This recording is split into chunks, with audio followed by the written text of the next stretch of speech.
Joe Rogan Podcast. Check it out. The Joe Rogan Experience. Train by day, Joe Rogan Podcast by night, all day. There was a cop guarding our car behind the theater yesterday, and we asked him if it was okay if I smoked one, and he said, "You should probably wait." You should probably wait. Is a funny thing for a cop to say. Yeah, it's tricky. So stupid. The dumbest of laws. Yeah. Without a doubt. The number one dumbest of laws. There's nothing that's even close to that one. That one's so stupid. Well, all the shit that is legal. Yeah. You know, It's just a matter of time, I think. we can only hope. It's legal in like 20 states or something now. Wasn't it like 19 or something, Jamie? 23. 23 states. Ridiculous. But there's a lot of shit you can do here that you can't do anywhere else. You can have a zebra. You can have a cult. You can have a cult. You can have a zebra. You can concealed carry with no license. You don't have to have a concealed carry license here. It's constitutional Really? carry. Yeah. So leave them little How old many ladies states alone. have that? How many states have that? Quite a few now. Quite a few. Florida has it. There's, I want to say there's 19 states that have that now. Ohio just passed it. Damn. Well, you know, it's a lot of fucking crime going on out there. And there's some places where it's difficult to get a license to carry. Surprised, though, in Ohio they allow that. What? I'm not familiar with any gun law, ever at all. I just don't have a gun. I have a pellet gun. Well, have you ever shot a gun? Yeah, I did. It scared the shit out of me. I mean, I was a Boy Scout and stuff, but my friend bought a Mauser. Is that what it's called? A German rifle. Sure. I mean, this guy's kind of total character. He got into like World War II reenacting. Oh no! and was a Nazi. Oh no! Oh no! And we were like, did he at least try to lose? I don't know, man. It was a whole different thing he would do that he never really discussed with us. We bought this Mauser, and we took it to the range, indoor range, and like the pin I guess was replaced to fire only blanks. So we were trying to shoot it, and it was hitting the bullet but not firing. So the guy at the shooting range was like, "Here, just shoot this." And he handed us like a 9mm or a 45 semi-automatic, with the magazine. And he didn't really show us how to use it. And I emptied the thing into the range, and I pulled the trigger, and just, I thought it was done, and I handed it to my friend like this. And he's like, "What the fuck?" And I was like, "What?" And he just pulled the thing, and there was a bullet in the chamber, and Jesus. I left the room, and I'm done. Well, that's a scary thing. Yeah. That makes sense. But someone should 100% show you. Yeah, that wasn't. But let's be honest, though. Most of the time, it's like that. Yeah. I mean, the A first lot time of I ever times. fired a gun was like in a basement. Some guy had a gun, and he was shooting into like some homemade shooting range in the basement. I fired a gun once when I was real young, but then when I moved to California, I bought a gun and I went to the range. And I remember the first time I went to the range, the sound is so terrifying. Like when you walk and you hear the boom, boom, and you realize each one of those could end your life easy. Oh yeah. And it's just happening all around you. And you're just like hoping these people next to you keep their shit together. Yeah. Because like one of the ranges that I went to out in L.A., it was a rifle range and it had a bunch of different ranges on it. It's a big outdoor place. Well, the guy just went there and shot himself, like right after I'd been there. Jesus. I was there like a week before. Some guy just came there, decided this is going to be a good place to commit suicide. I wonder why. I don't know. I don't know why you would do that. Or maybe he didn't plan on it, and then once he got there, he started shooting guns, and he's like, you know what? I'm done. Yeah, it seems like a weird place to What a do it. fucking doofus. Yeah. I mean, maybe he wanted everybody to know. It was just low You know, IQ. the gun. There's some guns are like 357 or something. It's like scary. Just like it's like all jagged and fucking kicks back, and it's fucking scary. Yeah. The ones that really scare me though are the ones that are like smooth, no kickback. Really, that's kind of freaky. If you shoot one of those speed guns like a staccato, they're like, there's a plant out here in Texas. We went to visit it. They're so precisely machined. Their tolerances are so small. When that thing slides, it's like you're shooting a 9mm and it feels like you're shooting a 22. I know. It's amazing. Like there's zero kick to it. Mm-hmm. I shot a musket in Boy Scouts. No. Yeah, it just was like, just flame, like sparks just flying all the way down there. I left a hole like this big in the target. But my brother sent me some Ring camera footage from he lives in West Cleveland. He's like, check this out. And I watched it, and and he's like, I turned the volume up, and it was just fully automatic gunfire in the background. And I was like, what the fuck, dude? He's like, yeah, dude, it's an automatic assault rifle going off in my neighborhood last night. Jesus Christ. It sounded insane, dude. Yeah. Cleveland. Well, it's not just Cleveland. That's out here, too. I was out at a friend of mine's house. You could hear in the background. This is just like Rambo style. Jesus. God, my friends and I went to go see whatever the first Rambo was that they made after like the 30-year hiatus. It was like the funny one? Yeah. The new one? It's like, I don't know if they made more than just that, but the last 3 minutes of it, he kills like 800 people or something. It's just so insane. I heard the newest Rambo is preposterous. Joey Diaz said it's hilarious. Yeah. He goes, it's fucking hilarious. You gotta watch it. It's a masterpiece. Because it's just fucking, it's this crazy cartoonish good guy, bad guy thing from like the 80s, which looks so out of place. But he still makes those movies the same way. Like if you go and try to go watch. Make like, any adjustments? No adjustments for the times.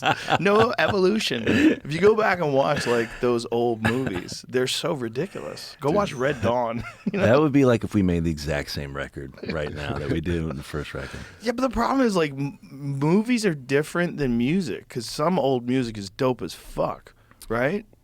Like, yeah. And then I guess some old movies are dope too. Movies. Hell yeah! I got pretty into like some later, more recent era Steven Seagal stuff, like 5-6 years ago. My friends and I would watch it because it was just so insanely bad. And then Dan sent me a link to the Come Town guys talking about these same films, and it was like they summed it all up so perfectly. But it was basically like one of the funny things is like he's so old, and his special forces team that he assembles all has to be kind of his age, which means their commander like has to be like 80. You know? What I mean? My God! So they show the commander with the white mustache, that's old hilarious. as fuck. That's hilarious. Tom Segura had a whole bit about Seagal. Dude, I heard a story about him from someone who would know, and they said that like this super agent, like he was the personal trainer of this like super agent, Michael Ovitz. Yeah, Yeah. and that he had a bet with another agent that he could make anybody famous, and they're like, well, how about your trainer? and I guess they asked him like to learn a martial art or something. No, that's not it. That's not it. No, Steven Seagal is a legit Aikido specialist. Right, and that's legit. Like the art. That's the art of like de-arming someone. Is that what it is?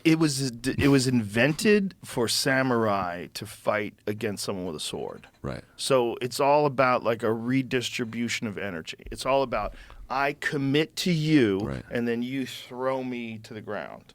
The problem with that is if someone doesn't commit, someone just fucking grabs you, wrestles you, like a Division I wrestler against an Aikido guy. The Aikido guy has zero chance. There's not a chance in hell you're going to stop Daniel Cormier from taking you down. There's zero chance. Hamzat Chimaev grabs you, you're going for a ride 100% of the time. That's the other fucking awesome thing too. The Seagal, in the like later films where he doesn't even get up out of the chair. He just does the shit and throws down. people down. Yeah. They come at him and he just He's eating a hot dog. So this is Seagal when he was younger. Seagal was the first American to run a dojo in Japan. Now this is later. Okay. This is actually later because he's already got wacky hair. Just his posture, he's so disrespectful. Well, it's the whole idea behind him is that he was an American who spoke Japanese. He was married to a Japanese woman, and he ran a dojo in Tokyo or somewhere in Japan. But it was very unusual for an American to be running a dojo. But I think it was because he married the woman. It's ridiculous. With the stuff where he's like, have you seen the clips of him in Belarus eating the carrots and stuff? He's eating carrots? There's yeah, he's like hanging out with the president or dictator of Belarus, but it's amazing. Jamie, thing. find the older footage. The older footage. Just eating carrots? I'll watch this, kind of. Look at the way he dresses on the... Watch this. Thank you. It's so insane. His hair is insane. And of course, someone edited that, so he's like deep throating the carrot. And he makes a good like tit joke about the melons here in a second.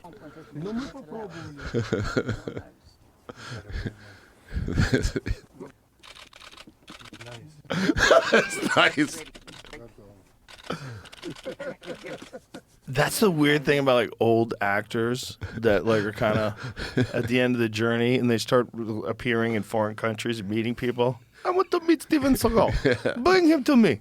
And then all of a sudden he's a Russian citizen. Yeah. He's got a passport in Russia, like no bullshit. Yeah. Yeah, he's a Russian citizen. Right. I knew that.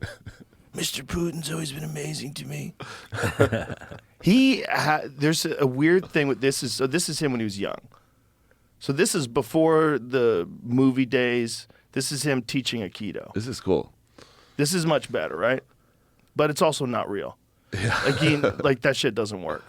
It's like if you learn Aikido, you can do some of those things. That was such bullshit. He just threw the guy behind his back. The clips from like the last couple of years when he's doing it, it looks, preposterous, really. It's a lot of preposterousness to Aikido because the people are playing along with it. They're going along with it. So that's real. It's also, it's just fucking, that kind of martial art is like, it's like not, you don't really know how to fight.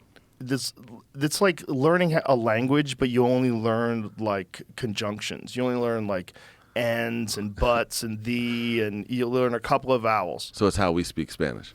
It's worse. It's worse. It's like you just can't only do that. If you want to learn how to do that for funsies, it's fun to do.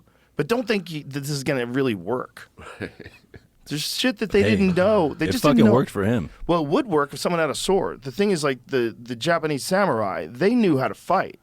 And then that would be an art that they would train in just to learn how to disarm sword carrying weapon, like someone who's got something, a spear, or something that's going to get you. You lost your sword in battle. There has to be a strategy for that. So the Japanese came up with Aikido. There's this dude that makes these dioramas, like that are out, like insane detail, and the whole time he's like telling a story, and it's funny as hell. I forget his name. It's something Fingers, but he does one of Steven Seagal, and it's like depicting this scene that apparently happened where Steven Seagal had told some legendary martial artist guy that he couldn't be choked out. Gene LaBelle. We told the story on my podcast. Shit. Oh, that's hilarious. So he does these things. And yeah, right. Well, apparently he choked him out instantly, and he shit his pants. Gene told the story on the really? podcast. Okay. Yeah. But this guy's True story? It's a true story. Gene's he's a legend. Gene LaBelle was he was a judo champion, and he was like one of the first guys to do mixed martial arts fights. Like he had a fight with a boxer, like way back in the day, and just strangled this boxer and put him to sleep. But he made the boxer wear a gi, I think. Pretty sure, and he wore a gi too. Like there was some weird, funky rules. The boxer had the boxing gloves on. He didn't. And he just beat the shit out of the dude. But he was the guy that also trained Bruce Lee. He taught Bruce Lee about grappling. Like Bruce Lee had, he was doing these movies, and it was a little unrealistic, like some of the things. And Gene LaBelle was like, "Let me show you what I could do to you." He just kind of grabs Bruce Lee and fucking hoists him over his head, and is like, "Listen, settle down. Like, let's not pretend you're the baddest motherfucker on earth." But does that shit look good in movies, though? That Judo? type of fighting? No. Well, this is him fighting this boxer dude. Does it look like the boxer of gloves? It doesn't, does it? Yeah, he does. He's got small gloves. So he's got essentially on are bag gloves. And Gene just threw him to the ground and fucking strangled him. He just choked him to sleep. Wow. But Gene's a gorilla. I mean, that dude's he's a tank of a man.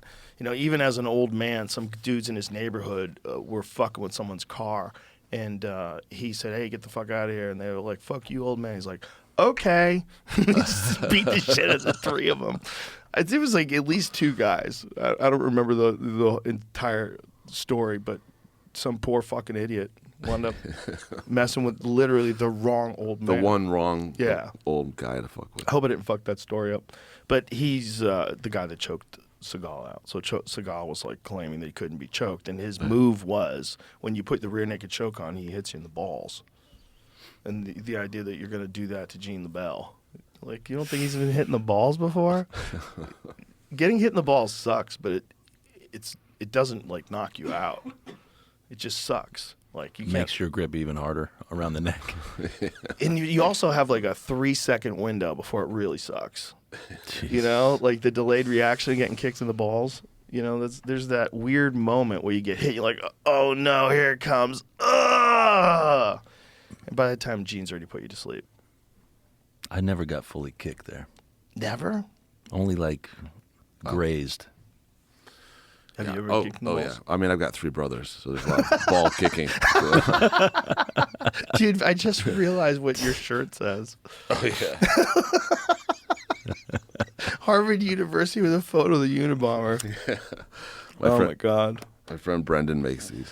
That's amazing. I know. That's the best thing about the shirt is it takes like an hour for someone to notice what's on it. I didn't even read it before. I was just saying hi, and then I realized that fucking story is the craziest. Did you see that Netflix documentary on the Unabomber? No. I didn't. It's nuts, man. When he was a baby, he had some sort of a disease, and so they had to take him to a hospital, and he wasn't allowed to have contact with people. So his parents weren't allowed to see him. No one was allowed to see him. And I think it was for like months. Jesus. And for a baby to not be touched for months, oh my God, just cracks you. So then this poor fuck goes to Harvard, and they enroll him in the LSD studies. And their goal is to see what like constant humiliation will do to a person while you're dosing him up with LSD. So they're all mean to him, and they're like humiliating him. And then this guy decides to go to Berkeley, become a professor to make enough money so he can kill everyone. Insane, dude. It just goes and lives in the woods. Those LSD experiments are hard to believe. Hard to believe. Yeah. Yeah. Well, I wonder what's going on right now. If they were doing that then, do they just say, let's just stop? Yeah. I mean, there's probably experiments that are going on right now that we're going to find out about 20 years from now. Oh, for sure. Absolutely. For sure, right? Oh, yeah. Oh, yeah. There's no way. I was talking to this chick at a party the other day, and she's talking about she has a house on Shelter Island off of Long Island, and how this really weird animal was fucking with her dog, and she was describing it. I was like, sounds like the Montauk Monster. It was like she had like a beak and like wallaby legs, but she I was like, you know, there's that Plum Island like research facility right near where your house is, and she's like, what the fuck are you talking about? I was like, I don't know. I mean, there's Center for Disease Control has some weird island that they you know. Will they do experiments out there? I don't know. I mean, I think it's like a mutant platypus. Bro, imagine if they created an animal and just said, let's just let it loose and see long before people find it. I got a house in South Carolina, and it's like a second home, and I started getting into like looking at like old houses, like old plantation houses, to see like when they would come up for sale. I would go look just to see like what, you know, because I was into the history. And I looked at this one that was on St. Helena Island. It was really, you know, cool. It was a house from 1795. But as I was driving back, I was kind of like with the realtor, I was looking around. I realized there's this island right next to this place called Morgan Island. Have you heard of this place? No. It's like, you know, 5 miles from where I was just at. It's filled up with rhesus monkeys that all have herpes. Oh, I have heard of this. What? They feed them by like dropping shit from a helicopter. Like What the if fuck are you you go to the talking island, about? you have to like quarantine for months because there's like these viruses that are just rapidly mutating on the island. Oh my God. Bro, nothing good happens on islands. I'm just like, If someone has a private island, there's nothing good happening on that island. yeah. Once you have your own island, that's like you're off the deep end. You know what I mean? Like any story sounds so much sketchier if it's on an island. Well, maybe the Unabomber would have been more chill if he had an island versus a cabin. He'd probably just be shooting people Just from messages the island. in a bottle. Long range rifle from the island. You could have just intercepted all of his packages. He would never know. Right. Yeah. Hey, Ted's sending out packages. Yeah. Keep an eye Send out out for him. packages. Yeah. It's funny that his brother recognized that it was him. Right. His brother read the manifesto and go, "Oh, I know who the fuck this is." He must have some some vocal tick that just drives his brother, drove him nuts. And he's like, "Fuck." Well, his brother was a part of the documentary. His brother recognized what happened to him. That his brother knew about the childhood, the medical issue that he had where they couldn't touch him for months. So his brother knew he was fucked. Well, see, if they chose him to like humiliate on LSD, there must have been someone that they like praised endlessly. Right. On LSD, and maybe that's like where That's Manson. Exactly. That's where you get the cult leader. That's David Koresh and Manson. Well, they definitely did something with Manson too. Did you ever read that book Chaos by Tom O'Neill? Have you heard of it? I have it, but I haven't read it. I buy a lot of books I don't read. It's good on tape if you want to just listen to it. Okay, on that's tape, better which makes idea. it way easier. Yeah. It's a bananas book, and the guy who wrote it is my friend's neighbor. So my friend Greg, who I started comedy with, Greg Fitzsimmons, was neighbors with this guy in New York, and then neighbors with him in Venice. And this guy has been writing this one fucking story for 20 years. He got hired to write it as like a anniversary piece on the death of the Manson murders. And as he's writing, he's like, there's so much wrong with the story. And so he goes into this deep investigation of it, and he fucking becomes obsessed. For 20 years, this guy can't finish publishing this story, and then it becomes a book and a book deal, and then they bring in an editor, and finally they piece it. He's got enough for another book, he said. But it's all about the CIA. Like, the CIA met Manson when he was in prison. These same guys that met Jack Ruby after he shot Lee Harvey Oswald, and they taught Manson, essentially, how to run a cult. They gave him LSD. They dosed him. They told him, like many times, Manson apparently would not take the LSD, but he would give it to everybody else. And then while they're on acid, he's manipulating them and then turned them into murderers. And the whole plan was just they were trying to attack the anti-war movement. And the best way to do it was like, instead of making this hippie movement, like this beautiful thing we should all embrace, love and peace, let's make it violent psychos that cut babies out of pregnant women and write pig on the wall with their blood. Let's do that. And so they did that, and it worked. It's insane. It's insane. And that's what they used to pass that Psychedelics Act in 1970. That's those same tactics. That's the whole idea was stop the anti-war movement, stop the civil rights movement. It's crazy. This is our government. We worked at a studio last year in Los Angeles that apparently Manson recorded a bunch of stuff at. And it was crazy because this studio, it's called Valentine Studios. This guy built it like in the early 60s. He was a Capitol Records producer, and he built his own studio so he could do shit outside of Capitol Records. And I guess he's into jazz, and like I guess Capitol Records is famous, world famous. Got these echo chambers that are very unique to it and very special. And he had the blueprints for the originals and just created copies of the studio.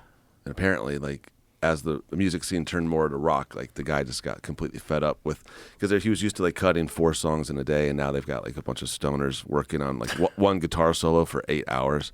So apparently, he just like mothballed the place in the early 70s, and like used it as a storage facility for. He was into cars. He was into those little Nash Metropolitan cars. Oh, so like it had all these Nash parts, and then the guy passed away, and someone got wind that the studio was there, and so this dude Nick like cleaned it all out. So when you go to the studio, it looks exactly like it did in like 1969. It's insane. So we were Time in capsule. we were in the room, and I'm sure it looked exactly the same way as it did when Manson was in there. Oh yeah. Have we ever played Manson's music? Yeah, I think once. Can we play it?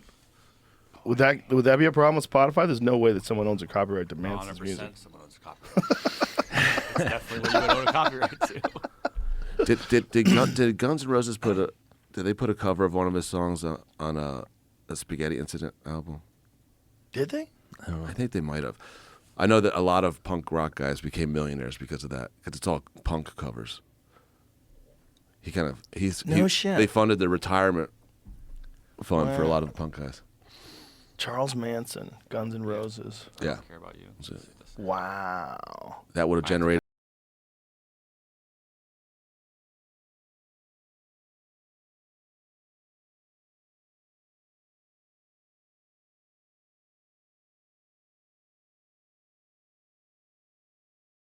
Yeah. Boy. Pretty great stuff. But that's Guns N' Roses covering it. I wonder what the real album sounded like. Did we open for them a couple months ago? Guns N' Roses? At the Hollywood Bowl, and like the whole deal was like their friend came to us and was like, "This would be cool. Like they'll play for like an hour and a half. You'll play for an hour. You'll go on at like 7:30." Neither of us have ever played the bowl.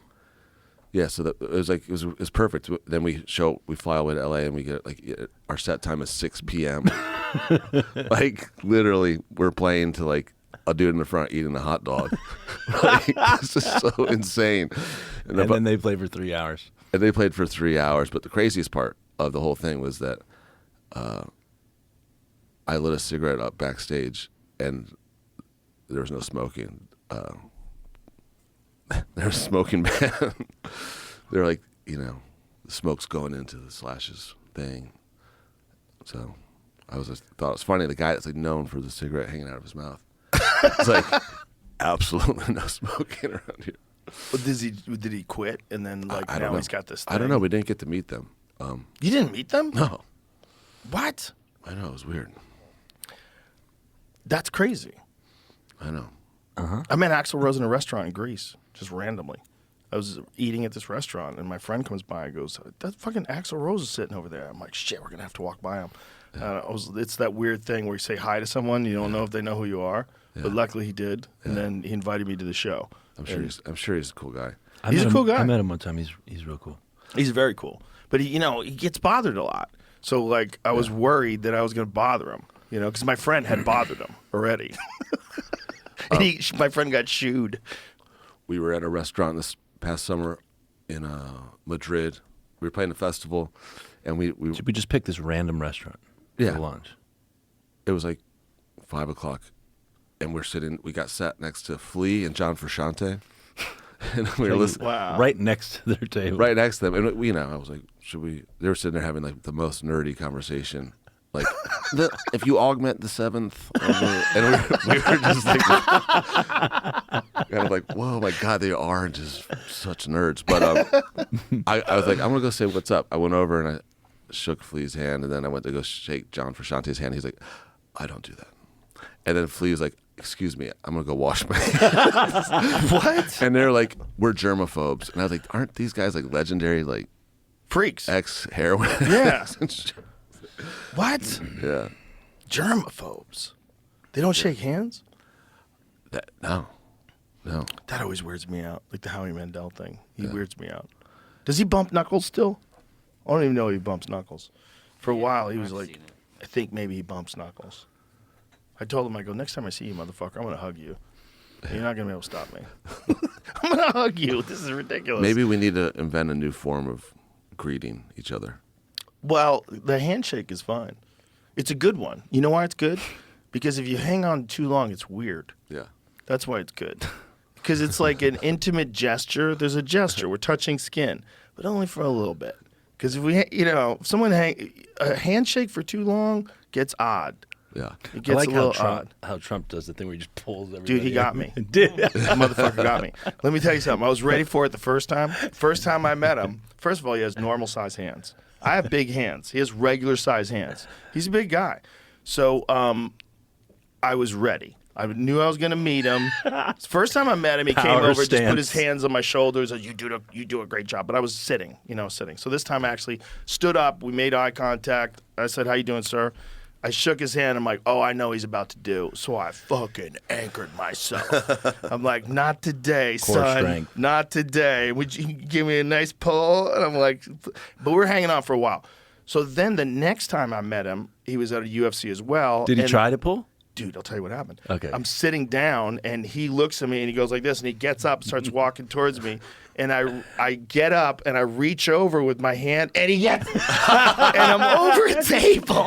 I'm over a table. He really fucking got me. He got me good. He got me good. Fucking He got me good. I'm like, this Aikido. motherfucker learns from his mistakes.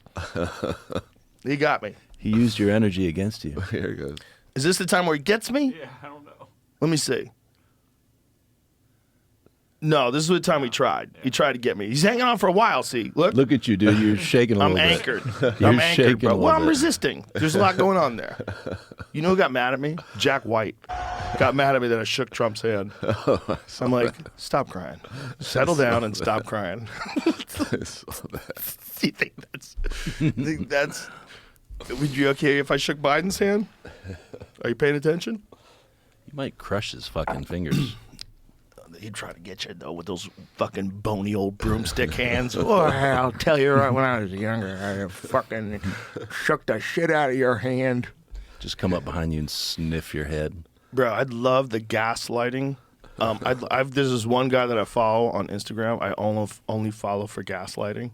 And he's like this hardcore Democrat dude. And he was talking about how amazing Biden's State of the Union speech was and how inspiring it was. It just really feels so good about things right now. How about you folks? Like, what the fuck are you talking about? What the fuck are you talking about? They definitely had him on a drug cocktail. We were trying to figure out what cocktail. I'd he like was to on. know. I want to get on it. I Yeah, want to try it. I want to try know. it. It's probably the Hitler. He's They, like, probably put been him in on the bed. Hitler. He's probably been in bed since the speech, Right? Just eating ice cream with his feet trying up. to recuperate. Body's fucking zapped. Bro, what are they giving him? What are they know. giving him? We And what does it figured feel you'd like? know. I would imagine if I was going to dose up the president, if they brought me in amateur pharmacologist, I would say vitamin B12. I'm like, give him the whole vial. Give him everything intramuscularly 45 minutes before he has to do activities. The next thing I would do is peptides. He's got to be on everything. I want him on BPC 157. I want him on apomorelin. Wait a minute, let me write this down. Tesamorelin. I want him on everything. Then I want him on testosterone. I want you to just jack him up with bodybuilder-like levels. We're going to kill him, but he's going to die anyway. And then I would say speed. We need some Yeah, I fucking was gonna say, Adderall. We couldn't need you to just do chew up some Adderall. Wouldn't some old-fashioned meth just? Not enough. Not enough. He needs like his body to have at least some resistance to what you're going to throw at it to try to make him articulate. Okay. I would give him a lot of things. I would give him growth hormone. I would give him everything. Peptides, vitamins. Dude, he'd come to the podium looking like Swamp Thing. NAD. Yeah. Exactly. Just blow him up. Let's go. I want him purple. I want him on that podium looking purple, just swollen up with creatine, and I would dose him up on everything, and I'd only feed him bison meat. That would be a good supplement company. It's like, we're going to give you the authentic JFK. Yeah. Here's the JFK cocktail. Yeah. You know, Exactly. here's what he was into. Yeah, JFK apparently was Dr. Feelgood. That was the whole term. Dr. Feelgood was a doctor that they would call upon, and apparently the White House has doctors like this as well. That you call upon, you say, you know what, I'm having a hard time sleeping, doc, and they hook you up with Ambien, or they hook you up with antidepressants, or they hook you up with Xanax if you're feeling depressed. Max Jacobson, Dr. Feelgood. Oh, he was Elvis's Miracle Max. Elvis's doctor. Give me the Elvis cocktail. Yeah. You could have historical figures' favorite drugs. Yeah. Yeah, Amazing. give me the Biden. Yeah. Give me that Biden cocktail. What are they doing? What JFK did not know was that the injections were actually powerful doses of a combination of highly addictive liquid methamphetamine and steroids. So that's what I would give him. See, that's what I'm saying. Yeah. I know these things. I should be working for the White House. I'm sure there's B12 in that shot too. They just If that's what my appointment would be for the Trump White House. I'd be the new I'd be the new Rachel Levine. You'd be the new Dr. Phil. Yeah. Get me in there, and I'll fucking straighten everybody out. The supplement czar. And I've got everybody on edibles. Yeah. I want the whole staff to be terrified all day long. Everybody's got a should be. slant board by their desk. Yeah, everybody's doing fucking knees over toes squats. I'd have a hot yoga room there. Let's go. Kettlebells all over the fucking White House. Let's go.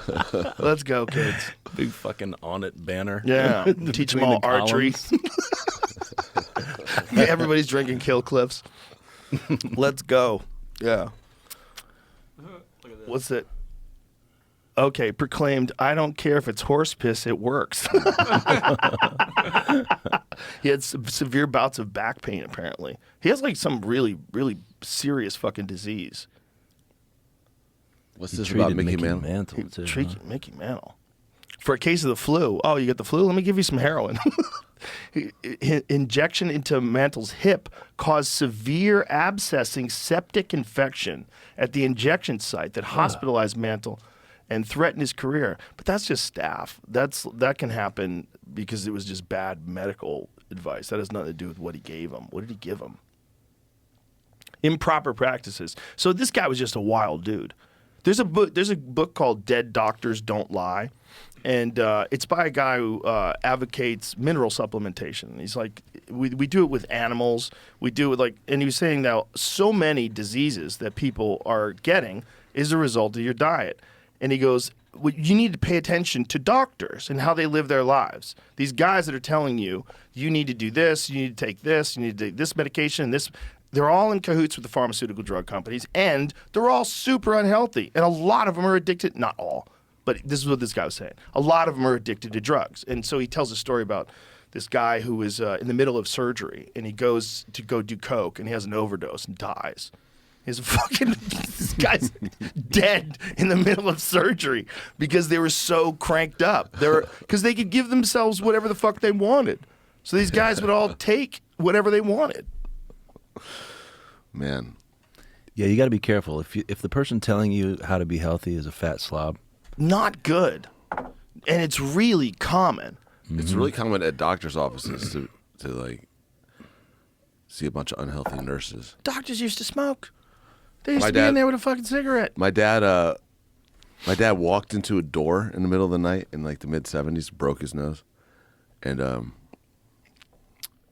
he went to go get it straightened a couple weeks later. So the doctor had like crack it, and my dad noticed like the next day like he couldn't taste and smell anything, and he went back to the doctor's office. It was like I can't smell or taste, and the doctor apparently was smoking and took his ashtray and put it up to his nose and like, can you smell this? And my dad said no. He's like, yeah, it's probably not coming back. Whoa. And so I was thinking, like, that happened to you now, you'd get like $100 million settlement. It's probably not coming back. it never came back. No, he still can't. My dad can't smell. Whoa. Yeah, you'll be like, he can't smell at all. Just from a broken nose? Yeah, it's like, when you taste with your nose pinched. That's what it is. So he can taste like hot sauce a little bit. Oh, man, that's got to suck. Imagine not smelling bacon. Since when did that happen? It happened before I was born. That's crazy. I was born in 1980. But he'll get these phantom smells, and he'll be like, and I'm like, what smell do you miss the most? He's like, gasoline.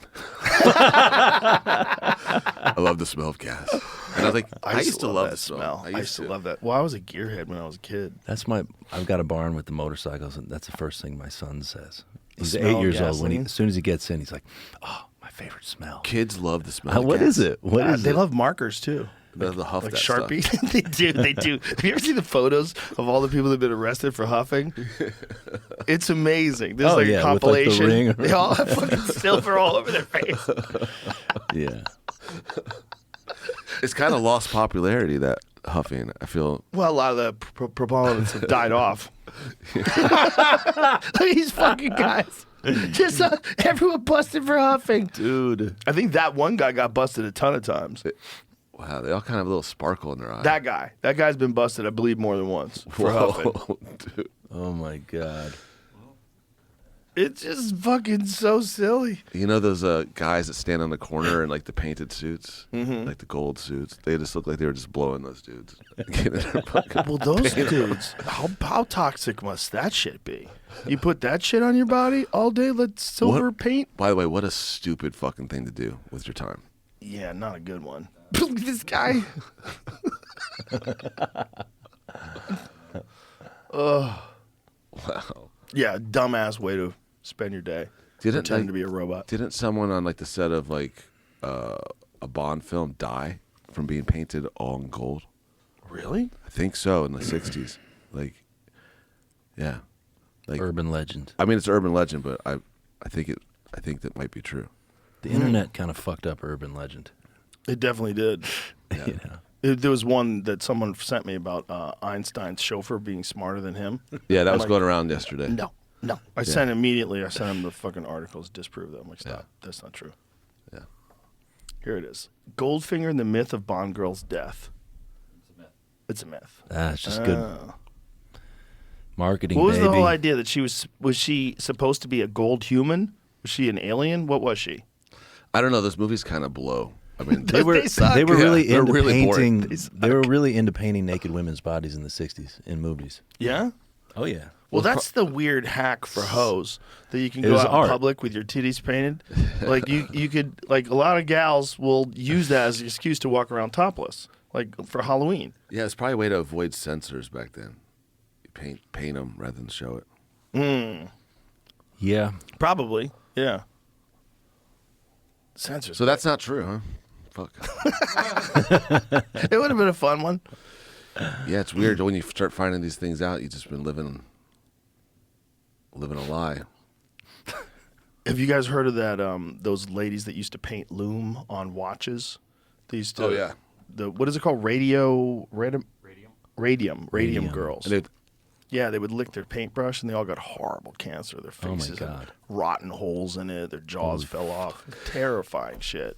yeah, shit. I mean, my mom has a bunch of that Fiesta ware.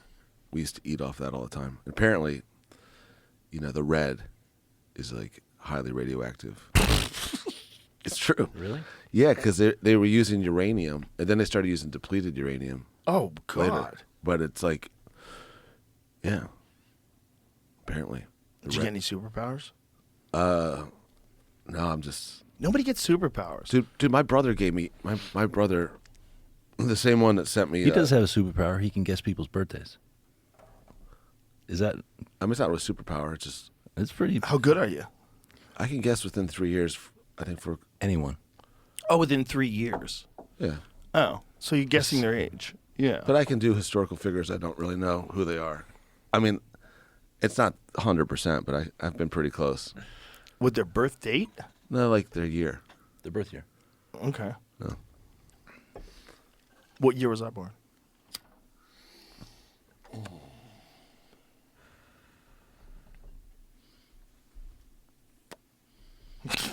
1968. 67.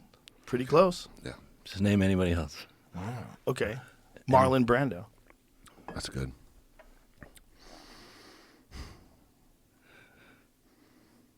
Give me a second.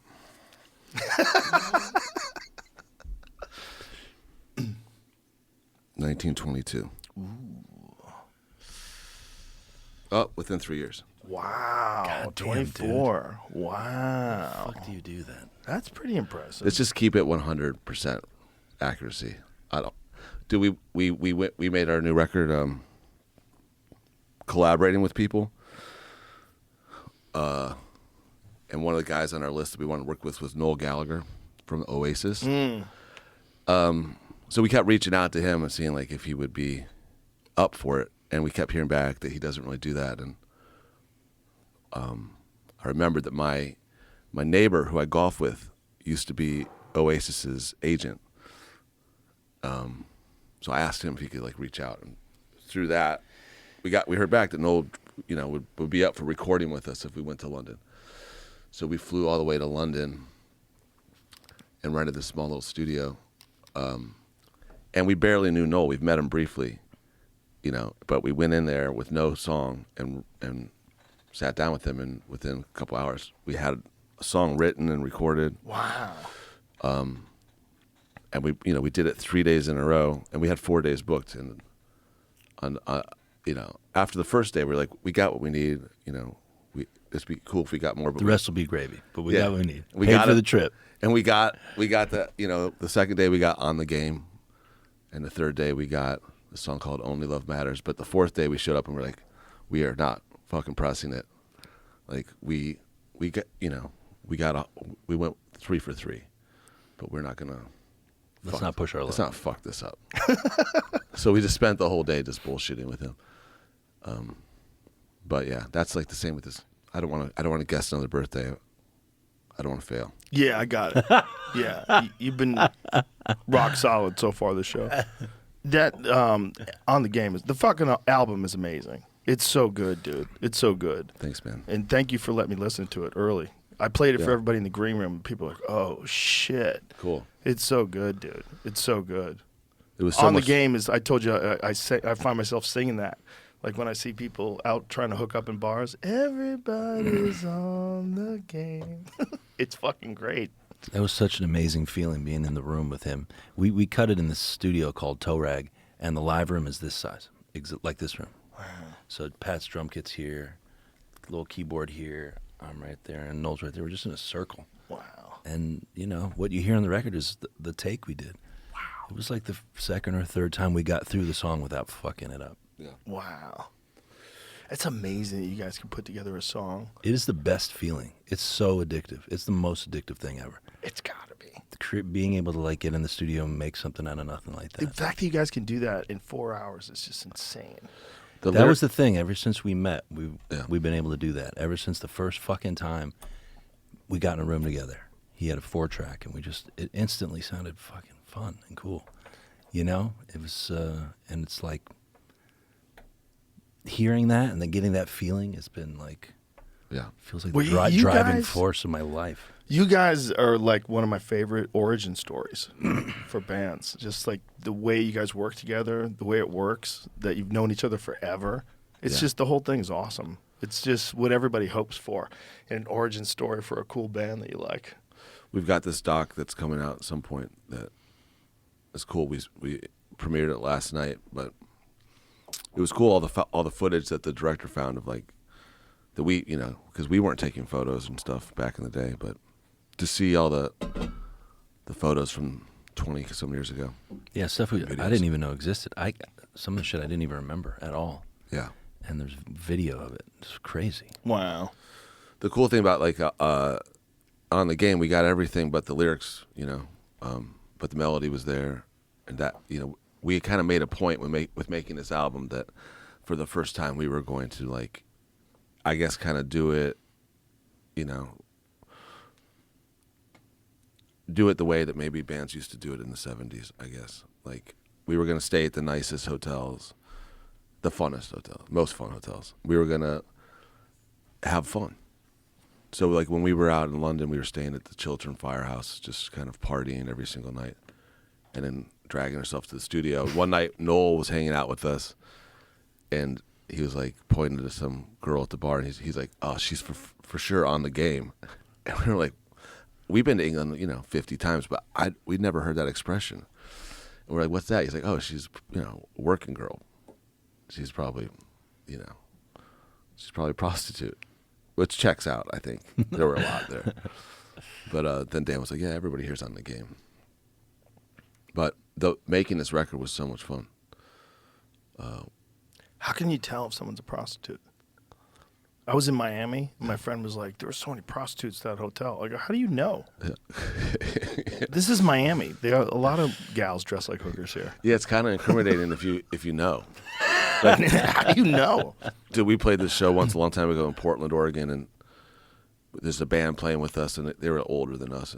We were 22. They were probably 30. They're like, guys, be very careful here. It's really dangerous. There's a lot of drug dealers. Especially in the parking lot. Especially in the parking lot. Just don't be careful. So we're like, fuck, okay. We got in our car and locked the door. I'm like, hunkered down, waiting. We had 8 hours till we played, and then we're accidentally kind of just staking out the fucking club, and this guy who just warned us about this shit, he comes out, and we watch him try to buy drugs. And the guy, like, literally, like, takes his money and just runs down the street. Now the whole band's chasing this guy. The guy who warned you. Oh, yeah. Of course. That's how it always works. That was when we played at the Satyricon. Yeah. Right. The stage was carpet, and they had like clown wrestling the night before. So the carpet was they had cake all in the carpet.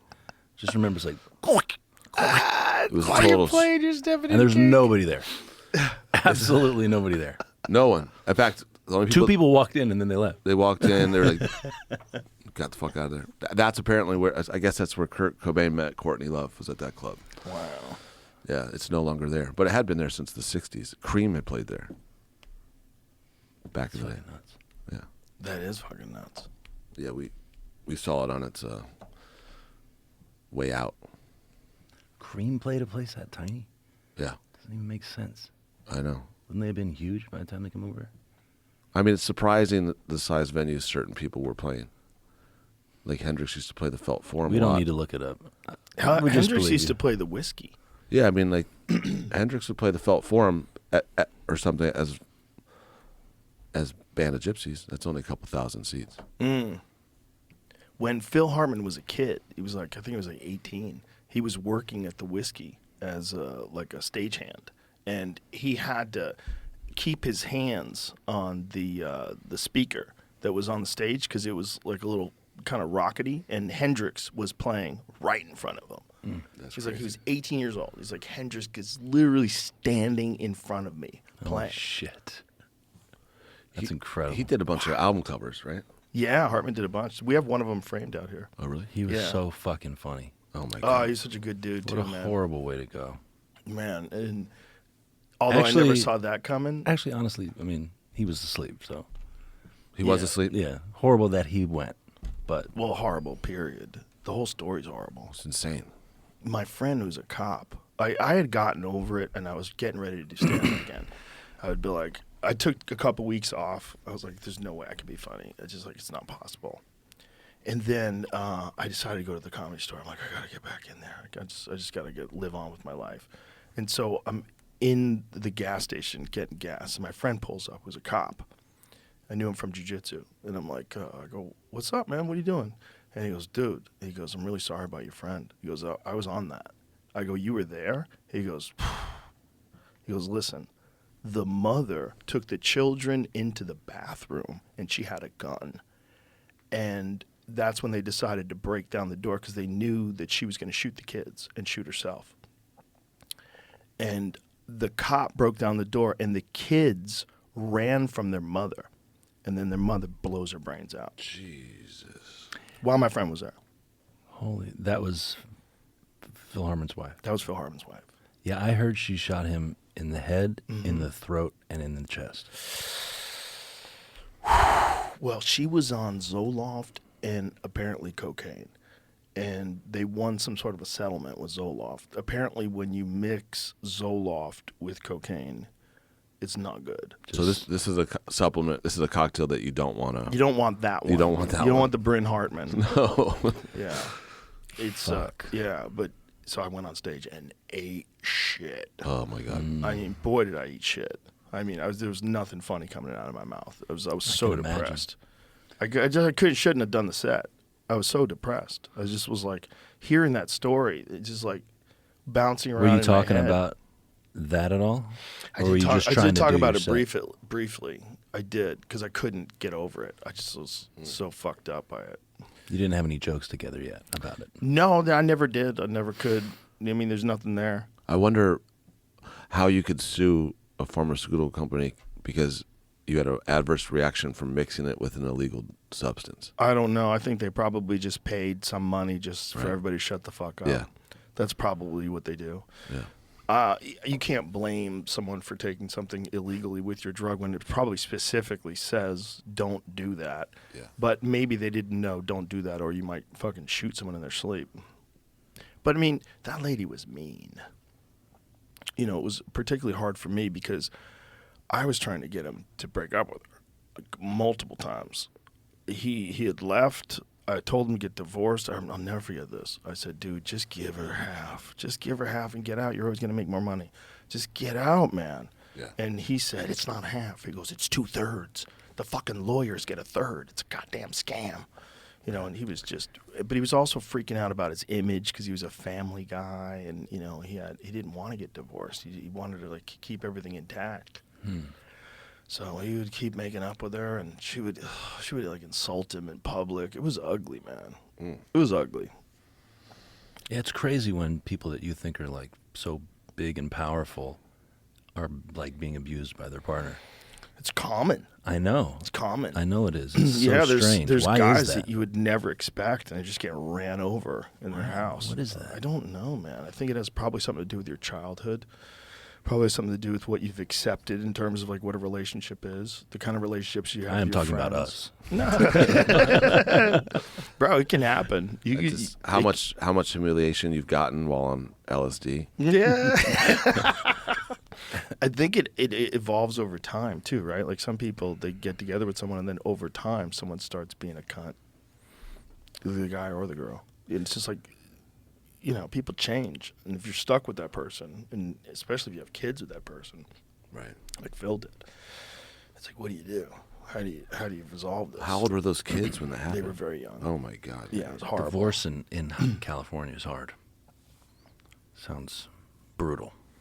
Yeah, but it's a lot better than your mom shooting your dad while he's asleep and then talking to you about how she's going to kill Oh, you. much better. And you're all going to go to heaven Way together. better. Way Yeah, better than that. yeah. That's definitely not good. It's just like, you know. Dude, you see the divorce happen all the time where, like, you know, the wife gets, you know, a lot of money. I've seen it happen like the other way, like one time, and it was Kelly Clarkson's husband. He got like a shitload of money, and dude, all these divorced dads were like posting like, "Get that bag, King." I just kept sending them to Dan. I was like, "Dude, this is outrageous. This guy is our hero. Get that bag, King." You remember when Mackenzie Bezos and Jeff Bezos got divorced? Yeah. Mackenzie made like $38 billion in divorce settlement, and then she married a high school science teacher. So it was like a dude who's worth $3,200 just married a woman worth $38 billion. I'm like, good luck for the rest of your life. You better sit down when you take a piss, because if you leave that toilet seat up, it's over. Yeah. Like you've got to be on your best behavior, sir. This is not a balanced relationship. Bezos has been seeing Dr. Feelgood. You think so? He looks ripped, man. Down. Yeah, he looks a lot better than he used to look. He looks like a completely different person. Dude. He's like jacked. He wears nice clothes. I mean, yeah, seeing the old footage of him just like hunched over nerd fucking. Elon hair Musk thing. is kind of the same way too. Just like looking. It looks, yeah, it's Yeah. such different people. Dude, yeah. a guy we know, Good, it's good. Yeah, it's good. No, it's it's great. definitely better. a guy we know is like one of the first 40 people hired at Amazon, working in Bezos' garage, and he was sent to Delaware to set up the first East Coast distribution center, and dude, he was getting like something crazy, like he got like 40,000 shares of Amazon stock, and only like 10,000 shares vested, and the rest would vest. This is like, you know, late 90s. The rest would vest in 2005 or something. But like when the .com bubble kind of burst in 2000, the value of his stock went from like 3 million potentially to 1, and he like quit the job before it vested, and he cashed it all out basically for like, you know, $750,000, and he ended up moving to Akron. So we were buddies with this guy. He bought all this recording equipment and stuff, and he moved to Akron because it was so cheap that he was just kind of gonna open a studio. But that, like, if that stuff had vested, he'd be worth like over $100 million. Oh my God. I know, dude. Oh my God. All he had to do is just work at that job for a few more years and just never touch that. Oh. Jeez. Yeah, That's a hard one to swallow. that's a hard one as well. Life lesson. Yeah, I heard a similar story about a guy who had Apple stock in the very early days Yeah. and got rid of it. Worth some fucking insane amount of money now. Apple's such a bizarre company. It's so bizarre. They're so successful. Like, what other company is figured out to be that's so successful that the money that they have, just their cash, is like $1 trillion. It's like a lot of countries' GDPs. Yeah. It's You nuts. know who's Rockstar Video Games? Oh yeah. Those guys are fucking crushing. How much money do they make? Well, it's weird how you can protect a video game so thoroughly, but you can't protect like much other intellectual property. You know? Yeah, it's very hard to protect jokes. Yeah. Jokes get stolen all the time. Right. That's a real hard one. Doesn't Apple just keep all their money in Ireland and not pay taxes on it? That's what I would do if I was progressive. Yeah. Exactly.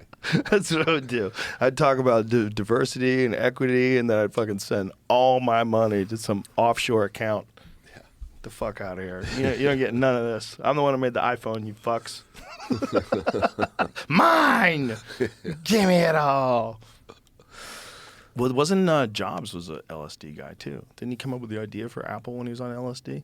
Oh, really? Yeah, I'm pretty sure he did. Yeah, there's something about LSD that was about Jobs' inspiration to start Apple. We've been noticing people taking LSD a lot recently. It's becoming very popular. The It spray. seems like, My yeah. Spray on the tongue. Mm-hmm. Seems like it's getting around. Yeah, I've heard. We only had the LSD that you got from scary old hippies. This is still from scary old Paper hippies. squares. It's apparently it's very difficult to make. So when you get it, it's like, where did you get this? Who's getting it? Who's making it? There's only like a few people in the country apparently that know how to make acid. Yeah. Yeah, I don't think it's like growing weed. I think it's a complicated process. I mean, Yeah. also, my grandfather was a chemical engineer, and I have a bunch of his old textbooks, and I'll get them out and show them to my son because it's just like the math problems are just like he's a really little kid, but he still understands that there's no numbers in these math problems. Right. It's just letters. But I look at this stuff, and these books are from the 40s, you know, and I'm like, to get a PhD in chemical engineering in the 40s, you had to be really, really fucking smart. There's no fucking calculator. There's a slide ruler. I mean, people must have been way smarter back then. They probably were. It meant a lot more. Oh yeah, those are the people that invented acid. Yeah. Like that's now the people we have now invent bath salts. Yeah. Like, Is that still a thing? I don't know. I was in a hotel and they had like all the little accoutrement for the shower, and one of them was bath salts, and I was like, You said, I know what I'm doing tonight. I know, yeah. Most people don't even know what smoked we're it. talking about. Yeah. Bath salts at one point in time was a thing that you could get in like a gas station. And it would say bath salts, not for human consumption, but it was like a kind of meth. And what they had done is it engineered some amphetamine to be like one molecule different or something like that. They can kind of do that weird little game. And And yeah, they it was would like sell Delta it. 9. It was like methamphetamine 3. Right. But but the side effect was people would like eat each other's faces. That one guy did. Dude, did you see the fucking guy in Haiti? The fucking yeah. gang leader? Yeah. Barbecue? Yeah, yeah. Eating the fucking Eating charred leg calf? meat. Yeah, of a guy that they burned alive. Yeah, Fuck. Oh my Fuck. god, dude. yeah. What the fuck? Yeah, people need to see those videos, even though they're horrifying, just to understand there's people out there in the world. Gang leader named Barbecue is now most powerful man in Haiti as U.S. evacuates Americans. So he's now the most powerful person in Haiti, the guy who ate that guy. Boy, that's not good. And Strapped. what happened to Haiti? I don't know. Like, what was it a coup? Like, what happened there? I'm not. I heard it was two rival gangs that just shut the airport like a week and a half ago. Yo, that's not good. That's not good. Nope. They're evacuating Haiti. Wow, that's crazy. That's crazy that a modern country could just be taken over like that by a guy who eats people. It's yeah. That video is fucked up. The video's fucked up, and the fact that that's his nickname. Yeah. His nickname is Barbecue. It's incredible. It's I mean, like- it's like a South Park. It's like fucking Idiocracy. sketch. Yeah. But you know what it reminded me of is we talked about this the other day, the Faces of Death videos. Do you remember those things? man? Sure. Yeah, like you know, realize like only kids were watching those. There was like I would love to see a documentary on like the making of Faces Dead. Like, who made that? The grown up making that for the kids. Who was such making a that sick shit fuck. in the 80s? Yeah, dude. Barbecue. That's how you got to start. Here's a note on the video. It says it's been going around for over 2 years, and that has nothing to do with the current uprising. Oh, okay. But that's just old barbecue footage. Is it not the same guy? Whoever's digging into this. It says Times Now has not been able to independently verify the veracity of the video. The man chewing what appears to be a finger and then proceeding to tear the flesh of a leg of a body that is burning. As soon as they get boots on the ground there, they'll figure it out. Yeah, for us. figure it out. The video circulating at the time is when Haiti's notorious gang leader Barbecue is on his way to become the most powerful man in the nation. Yeah. So it seems like it is true. They just have not been able to independently verify the veracity of the video. Well, that is a problem today with AI. That could be horseshit. That could be something that someone made. I mean, you could probably get AI to say, I want a man who's a rebel soldier in Haiti eating a barbecued leg. Mm-hmm. And I think AI can do that now, which is crazy. Can we get AI to make a recipe that tastes like human flesh? What if it's really good? They say it tastes like pork. They would call people long First pork. of all, who is they? Cannibals.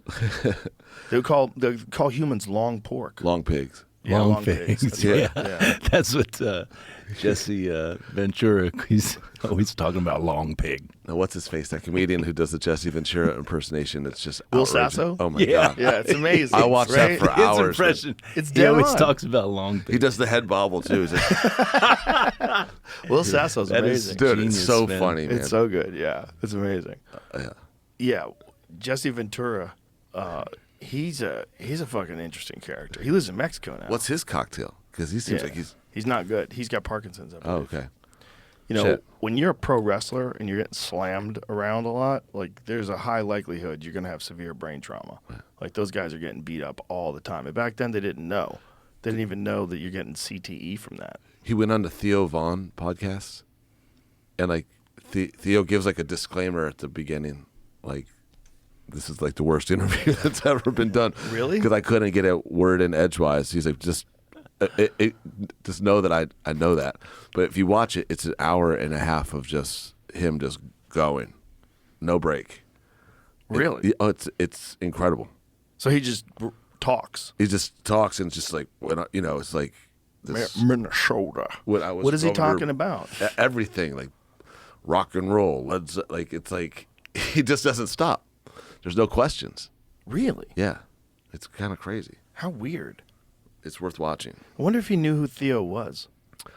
I don't know. Didn't necessarily seem like it.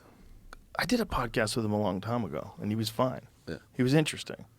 Yeah. There's like a lot of stuff that he did. That, like, remember that conspiracy show that he did? Mm-hmm. He was like trying to figure out whether or not Lee Harvey Oswald could have shot JFK. It's kind of funny. He was like one of the first conspiracy theory guys. Yeah. It's like using this rifle, like he was making shots from the window, the whole deal. His story is insane. I mean, the whole story of him is crazy. Green Beret and actor. Well, he's wrestler. a UDT. He was one of the original SEALs. Yeah, insane. Yeah. He was awesome in Predator. I don't have time to bleed. Was that him? Is that his line? I don't know. That might have been. Yeah, he had the good face paint. Yeah. In Predator. That's another one of those movies. Go watch it again. You're like, what? Really? Yeah, it's Damn. ridiculous. Those I old always movies liked that you that loved one. as a kid are fucking terrible. The only one that holds up is Goonies. Goonies holds up? Oh, yeah. Goonies absolutely. holds up. But I try to show this. Yeah. I ain't got time to bleed. Man. I ain't got time to bleed.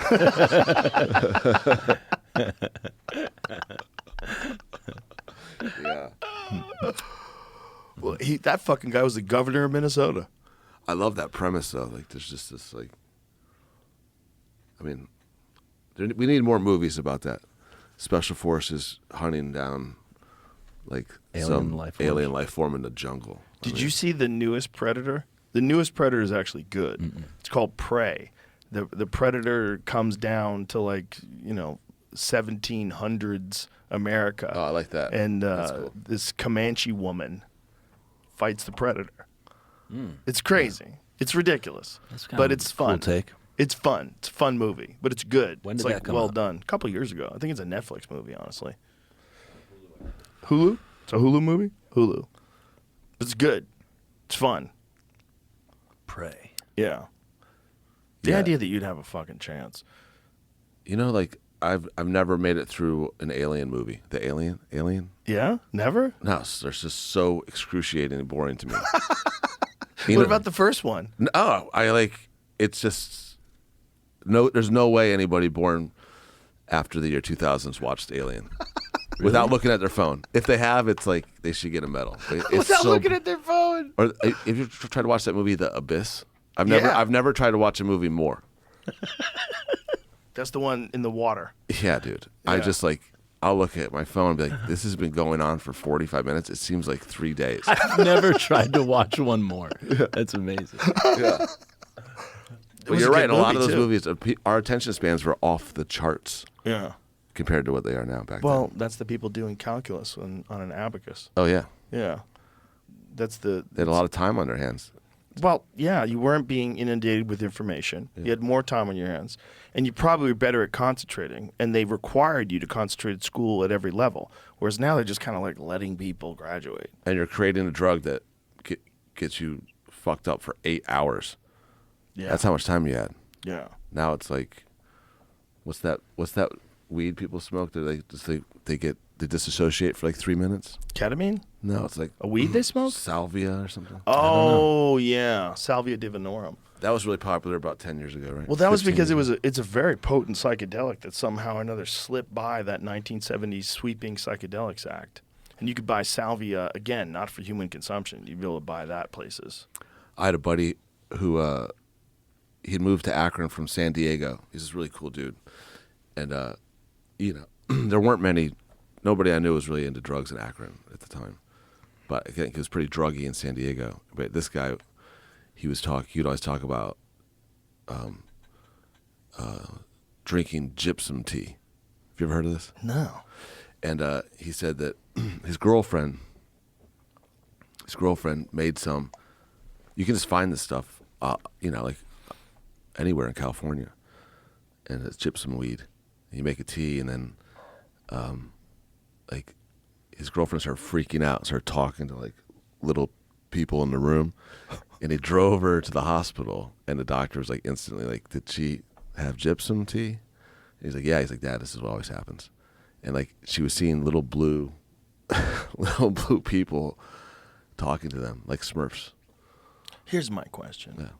What if little blue people are around you all the time? You just don't detect them. Well, I mean, how does everybody have the same trip Right. off the drug? Right. Yeah. That's what I'm saying. Like, Yeah. what if there's neighboring dimensions that are accessible through some drugs, and some drugs let you see the blue people? Like, oh, like what if that's like Smurfs? The guy figured it out. Well, yeah, it's like I think once we were on here, we were talking about like simulation theory, and but I was thinking like, yeah, maybe like, if you can't process like things with the human mind, like infinity or something, there's got to be some. If it is a simulation, there's got to be some sort of code that you can put in, like so that That you allows can't. you to process Yeah. it. Yeah. Well, one of the weird theories about all this UFO shit is that they're not coming from another planet. They're coming from another neighboring dimension. Right. And it sounds stupid, but so does sending a video on your phone to Australia. If you, Right. you lived in 1956, you're like, what the fuck are you talking about? Yeah. If you pointed to a telephone and said, one day people are going to jerk off to that, Yeah. you're like, what? Yeah. Yeah, you're going to have it in your pocket and you're going to watch porn on it. Yeah. Shut the fuck up. It sounds ridiculous. One day you're going to be able to travel in neighboring dimensions. We've cracked this code, Yeah. and we're going to slowly start sending things to neighboring dimensions and having them return, and then we're going to realize that human beings can survive there. Yeah. The whole UAP thing, it's been boggling my mind. I mean, I've been into it since I was a little kid, but, that one time, right after we were on the show the first time, I met Tom DeLonge, and from Blink-182. He came to one of our shows in Denver.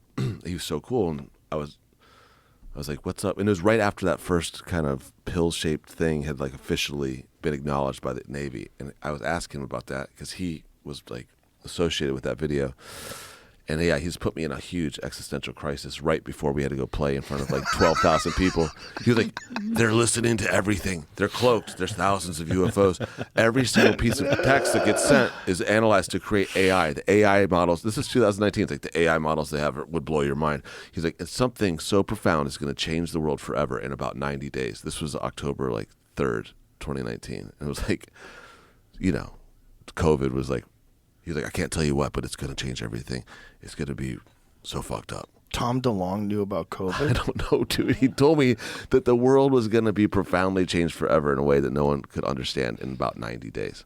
And I was like, dude, the guy's really out there. And then, like, dude, it was like, what the fuck?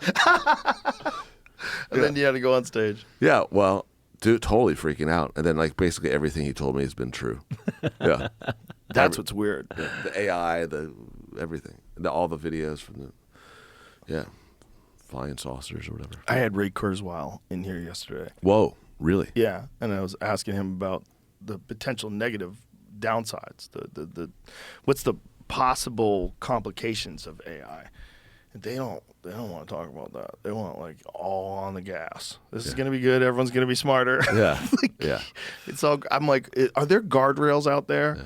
Is there a regulatory body in the United States government that's even capable of understanding what these people are talking about? So what could be like a example of a worst case scenario? Weapon of AI systems. getting Weapon systems. Yeah. Weapon systems that are AI controlled that have an objective.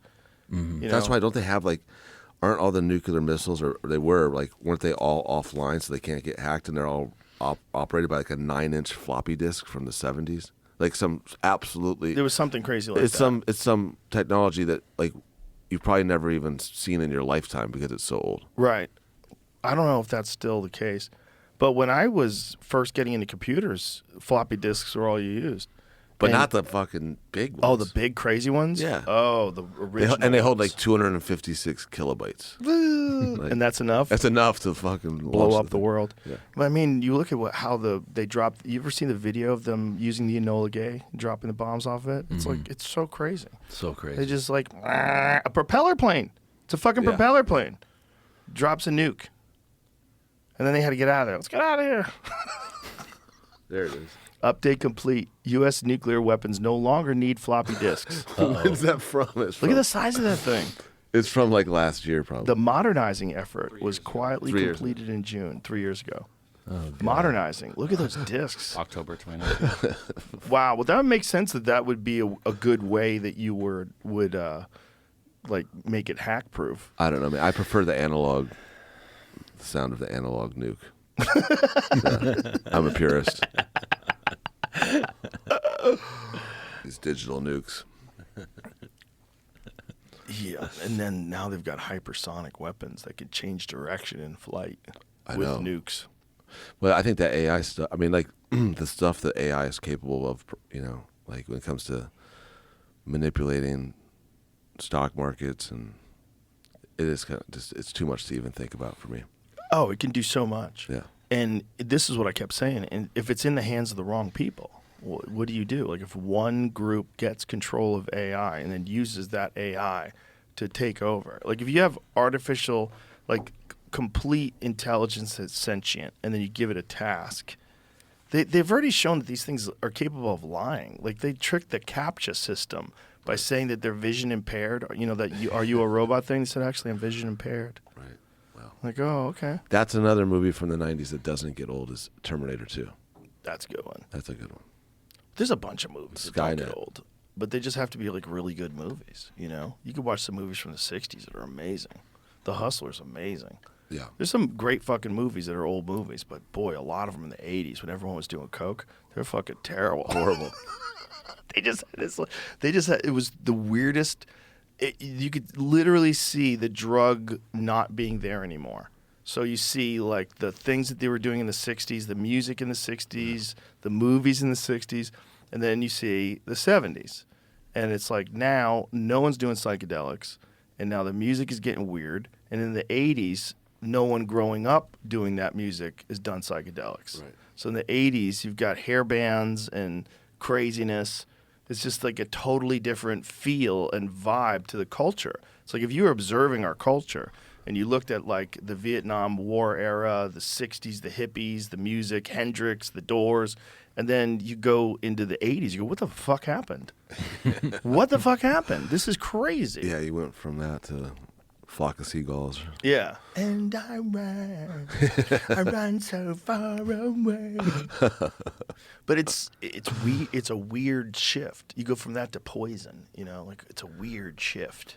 But at that point, that's when hip hop got grimy. That's true too. Well, that's when hip hop emerged, right? Hip hop got grimy in the 90s. Yeah. The 90s hip, and then there's just fucking craziest of crazy theories that hip hop was a CIA funded operation, and it was designed to fill their prisons. Damn. This is like the most recent of all of the crazy I hope it's not true conspiracy theories. Never heard that. Never heard that. CIA funded the development of hip hop. Well, the CIA has good taste. They've been funding a lot of great shit. Like they need to drop some knowledge, drop something now because there's a lot of trash out there. We really got into this specific hip hop in the last couple of years that really only exists on YouTube, like early 90s Memphis cassette tape rap. Oh wow. It's not on Spotify, it's not on anything. It's only fan uploaded. And it's like completely existed under the radar, and I really didn't know about it. Like Pat and I are just, we're lifelong rap fans, and it was crazy to like discover new shit that I'd never heard before. Wow. Like maybe some of the best shit ever. People like Tommy Wright III, 3-6 Mafia, Juicy J. We got really inspired by this guy, Lil Noid, who made an incredible record called Paranoid Funk in the early 90s. And you can just only get it on YouTube? Only get it on, you can only get these records on YouTube. Lil Noid, Paranoid Funk. Jamie. They all sound amazing. The fidelity's all fucked up because they recorded in a weird ways in bedrooms and like an 8-track cassette recorder. So it's like this really unique. And then they're all mixed down to cassettes. So all the transfers are from cassette. They have a specific sound. It's fucking incredible. Scary. They sound scary. And a lot of it's real kind of murder involved, and like also like occult kind of shit. Shit. Yeah. And it's very slow. Some of it's kind of demonic. Some of it's a little demonic. Yeah. Damn. There's like one or two songs that are from these guys that are on Spotify. Like Lil Noid has a song called "Riding in the Chevy," which you can find on Spotify. But somebody needs to turn these guys on to Barbecue. Barbecue needs to hear this music. Demonic. Dude, we were making the record and we called Lil Noid. And, wow. And we got in touch with him. We found him. He was in Memphis and he drove up and hung out with us. And we got him on track. Wow. Like we were hanging out for a year and a half making this record, and after we'd go DJ and shit, and 3 a.m. we'd be driving to the hotel and we'd always put on Lil Noid. And we're like, man, what would it be like if we got Lil Noid in the studio? Yeah. And we fucking did it, and it was incredible. And we got Juicy J also to be on a track. But we reached out to this guy, Tommy Wright III, just like, these guys have made these incredible records. So Lil Noid he's got an Instagram. Yeah, that's how we found him. Oh, we sent him the a Black message. Keys, Really Candy nice and their guy. friends. Make sure y'all support the project April the 5th. Make sure you booking them with Grammy. Go get the Grammy. Go get the Grammy. Go download the song. His story's crazy because like he made this album that's incredible, and like It's like a classic to me. and then he I think before it even came out, went to prison for 7 years. His career got completely destroyed. And he was just a teenager. Yeah. Wow. But it was crazy because we had, we hadn't heard anything really recent from him. We had him come to the studio, and within about, I guess, 30 minutes, he had like 2 verses written, and it sounded it's the same as it did in the 90s, like those tapes. He was, he's so nice, and just like, he was also just like, kept asking for cash. For various reasons. We just kept giving him cash. He's like, I got to rent a car. I need $600 cash. Oh, he was the shit. That's cool that you got a hold of him, though. That's pretty badass. It was really fun. It's great that you put him on the album. We too. didn't expect to. It was just a thing we tried, and it was like, fuck it. I don't know. Yeah. We don't know what we're doing. Yeah, And but he it crushed worked. it. He crushed And it. like Juicy J put scratching on our. We would never think to put scratching on one of our records, but that's what he heard when we sent him the track. He put it on there. It was like, There's something cool about those guys that are willing to make their own stuff, like Yeah. in the middle of Memphis, and just figure it out, just put it together. I love like very small little projects where people are like piecing things together. I mean, that's how so much of the music we like came together. Absolutely. Stax and High Records were that.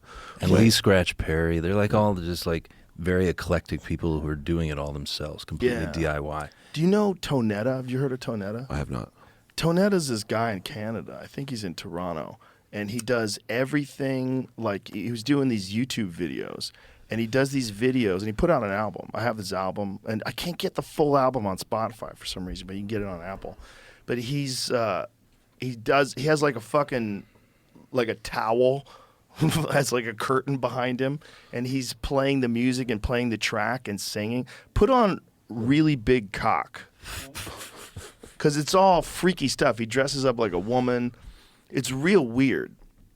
You got to see this because it's Tonetta, a really big cock, I had the song, a really good cock. the music video that you want with it. Oh, okay, you got it. It was just a still frame. Hold on. Okay. There's a documentary on YouTube about him too. Oh, really? If you wanna watch Oh, that interesting. sometime. So this guy, I found out about this guy. Look at this guy. Got a really, really, really, really, really, really, really nice cock. Kinda will make love rock. All right. No, keep going, bro. This one. But it's on YouTube. That doesn't matter. It doesn't matter. No, It's good. unfortunately. God damn it. Everything's on YouTube. Yeah, we get pulled or copyright. I want that guy to get more attention, though. That video looks like it's like 30 years old. It's probably. Is he still alive?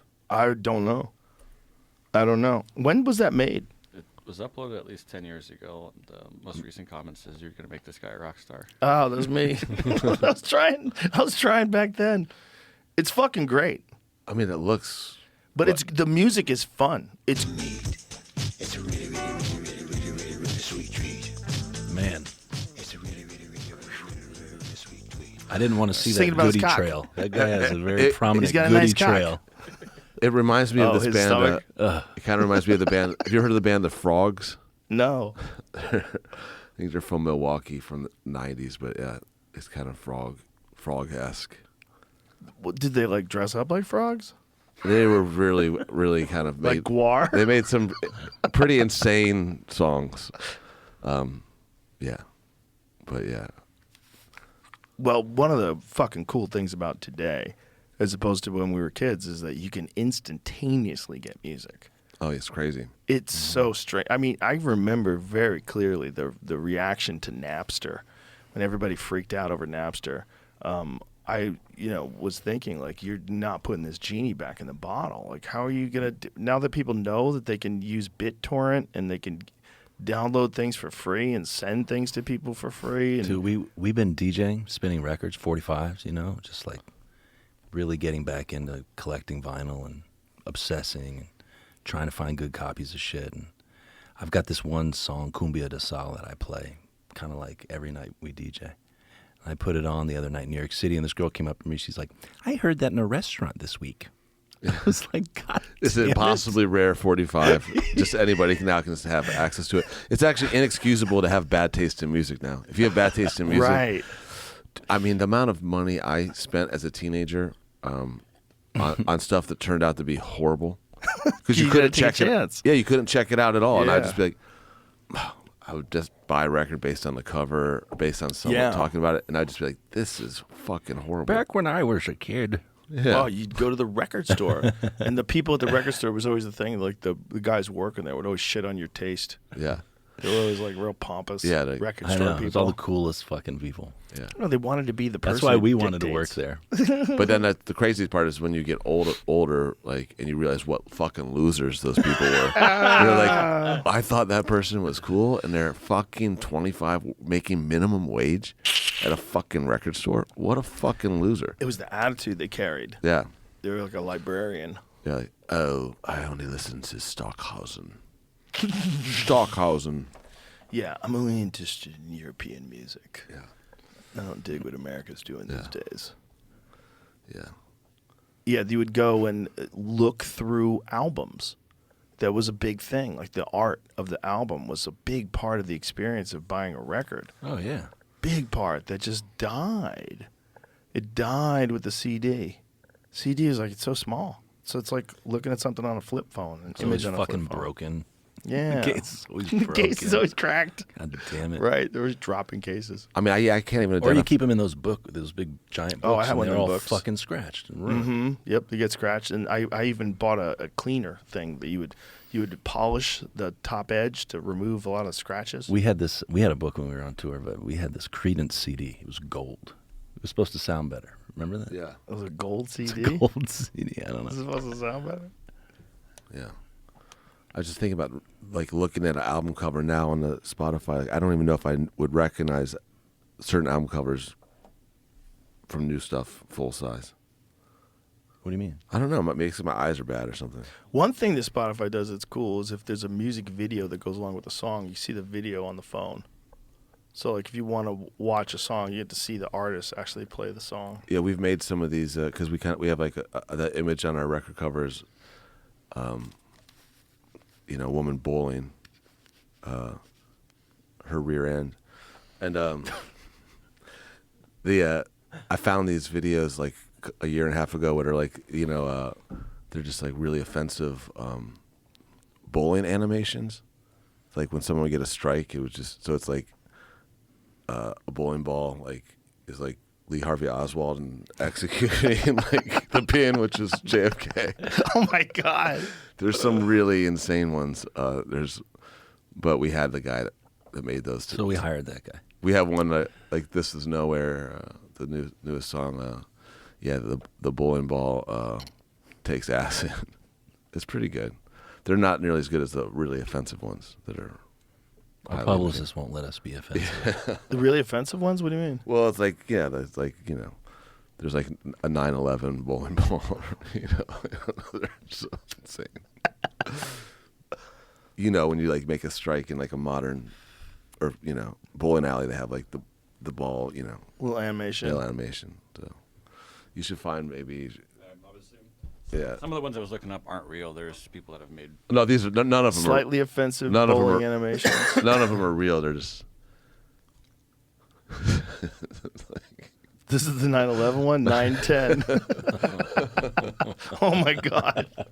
Oh my God. The Lee Harvey Oswald one's very good.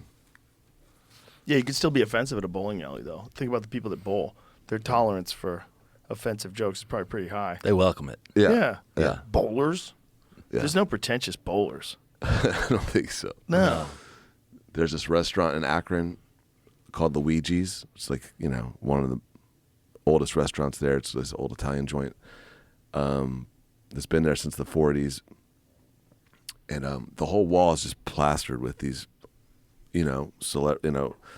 promo photos from the black and white promo photos that are signed. And it's all professional bowlers.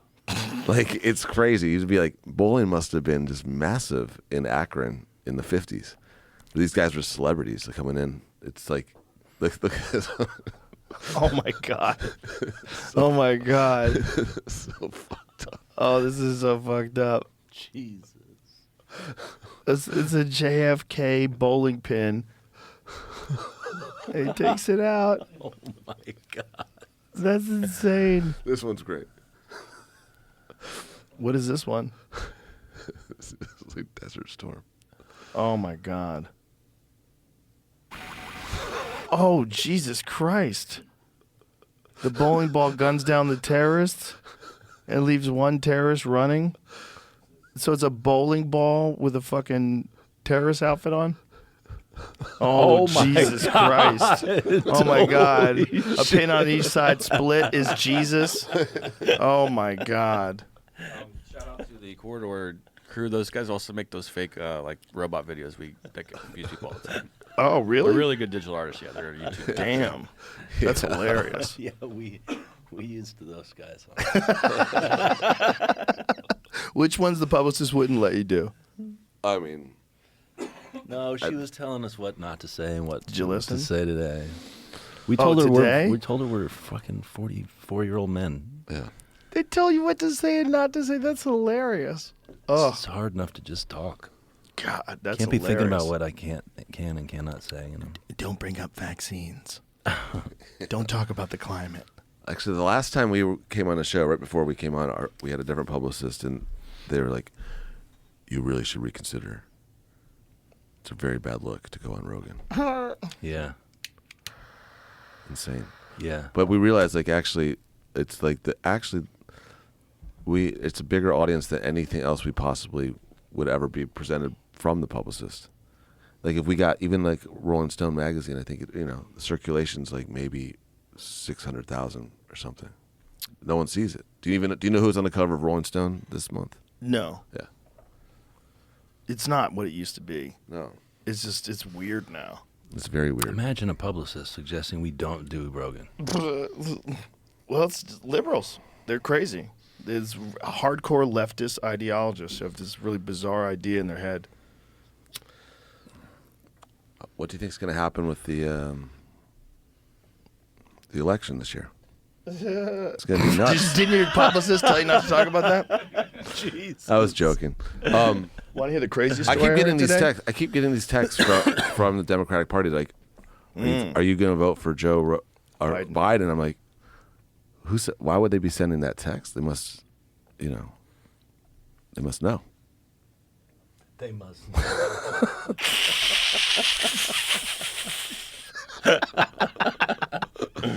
Want to hear the craziest story I heard Yeah. today? So Candace Owens released this video in which she says that the president of France, who is married to a 70-year-old woman who he met when he was 15. 15, yeah. Right. That woman is actually a man. And that woman fathered 5 children. And that apparently, she's saying there's some journalists have reported on this. And this is like some theory that people have had forever, and it's been a rumor, but these people actually investigated it. And she said, I stake my entire reputation on this. This is true. Dude, I want to go on an island. Be I wanna careful. move to an Be island. careful. Which island? We've been over this. But if that's true, that is one of the most wild stories of all time. That the president is married to a woman who's pretending she's a woman. It's even wilder than him being married to a woman that was his teacher that he was fucking at 15. At 15. Yeah. Like, it's the only way you can make it more wild.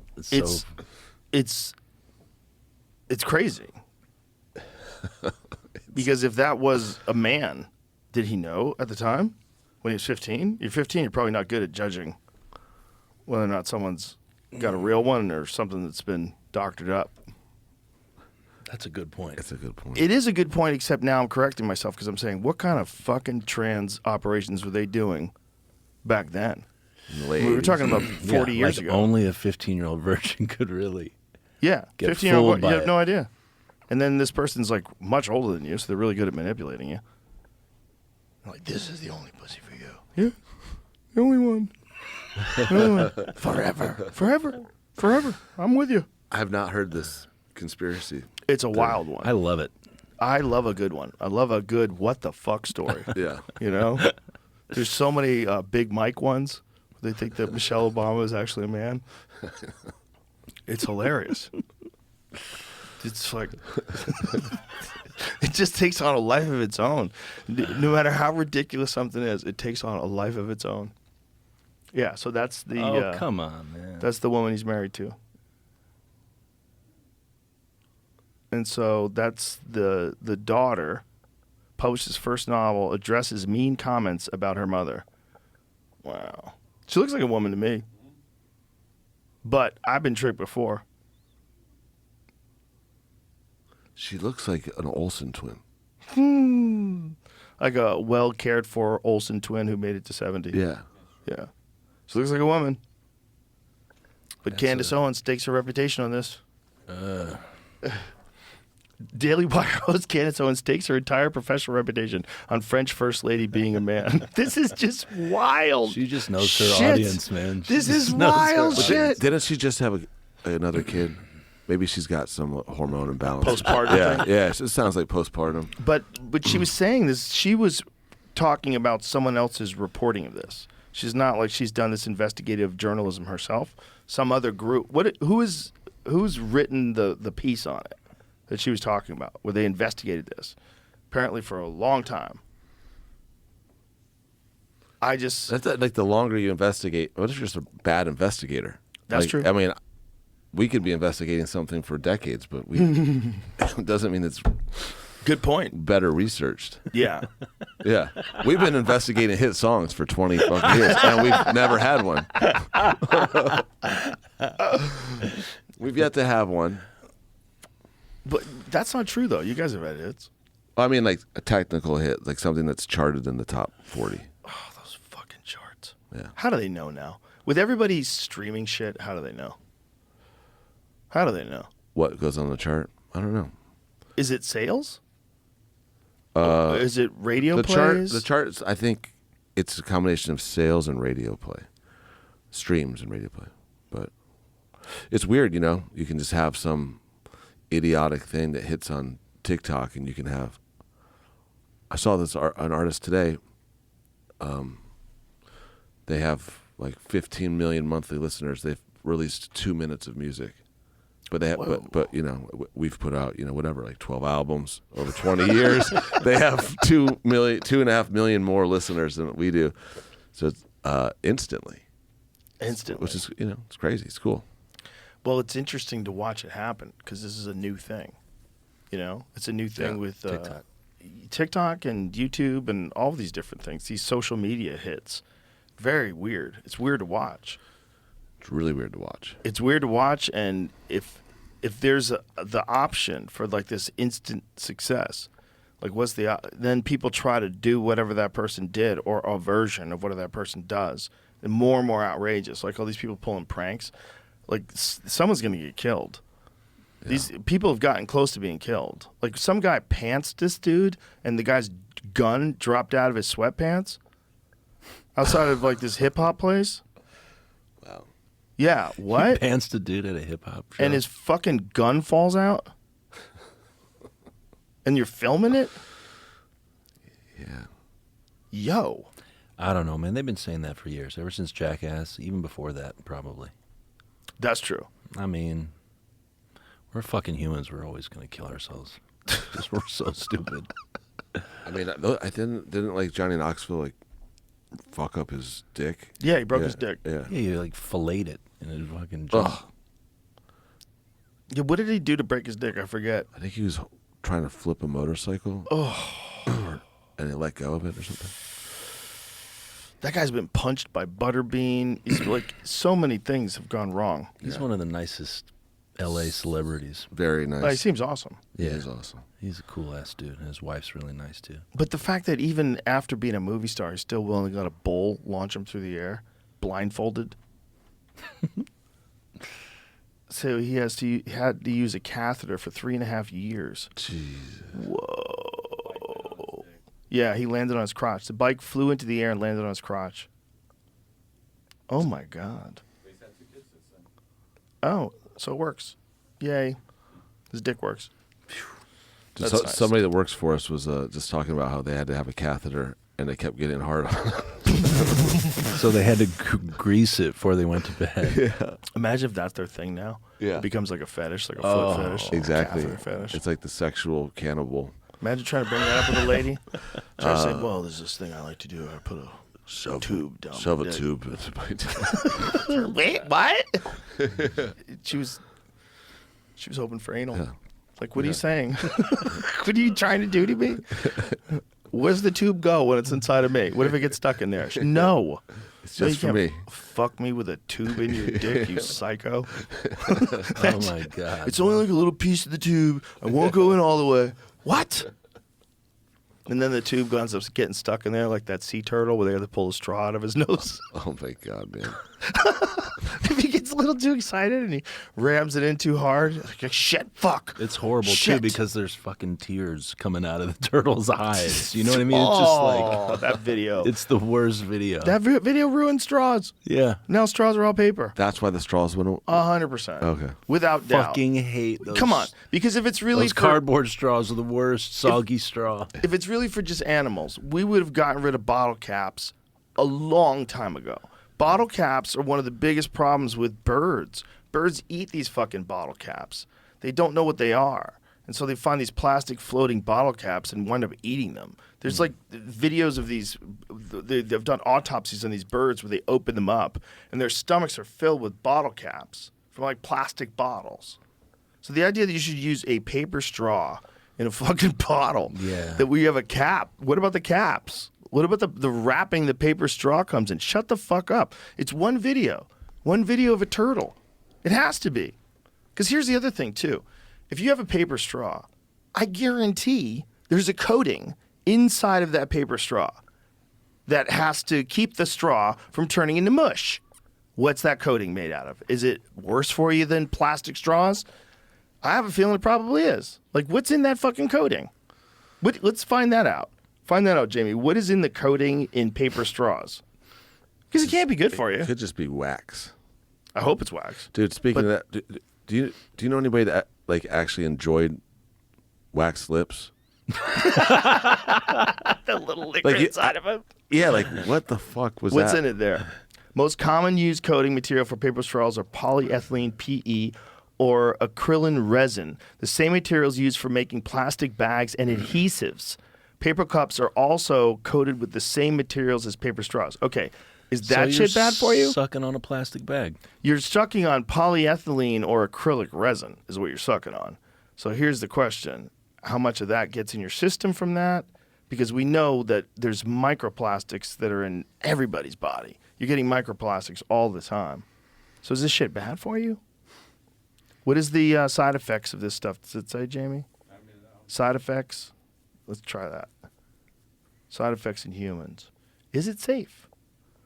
Burning sensation in eyes. Polyethylene has been extensively reviewed by regulatory authorities and determined to be non-hazardous by normal routes of exposure, including skin contact, inhalation, and ingestion.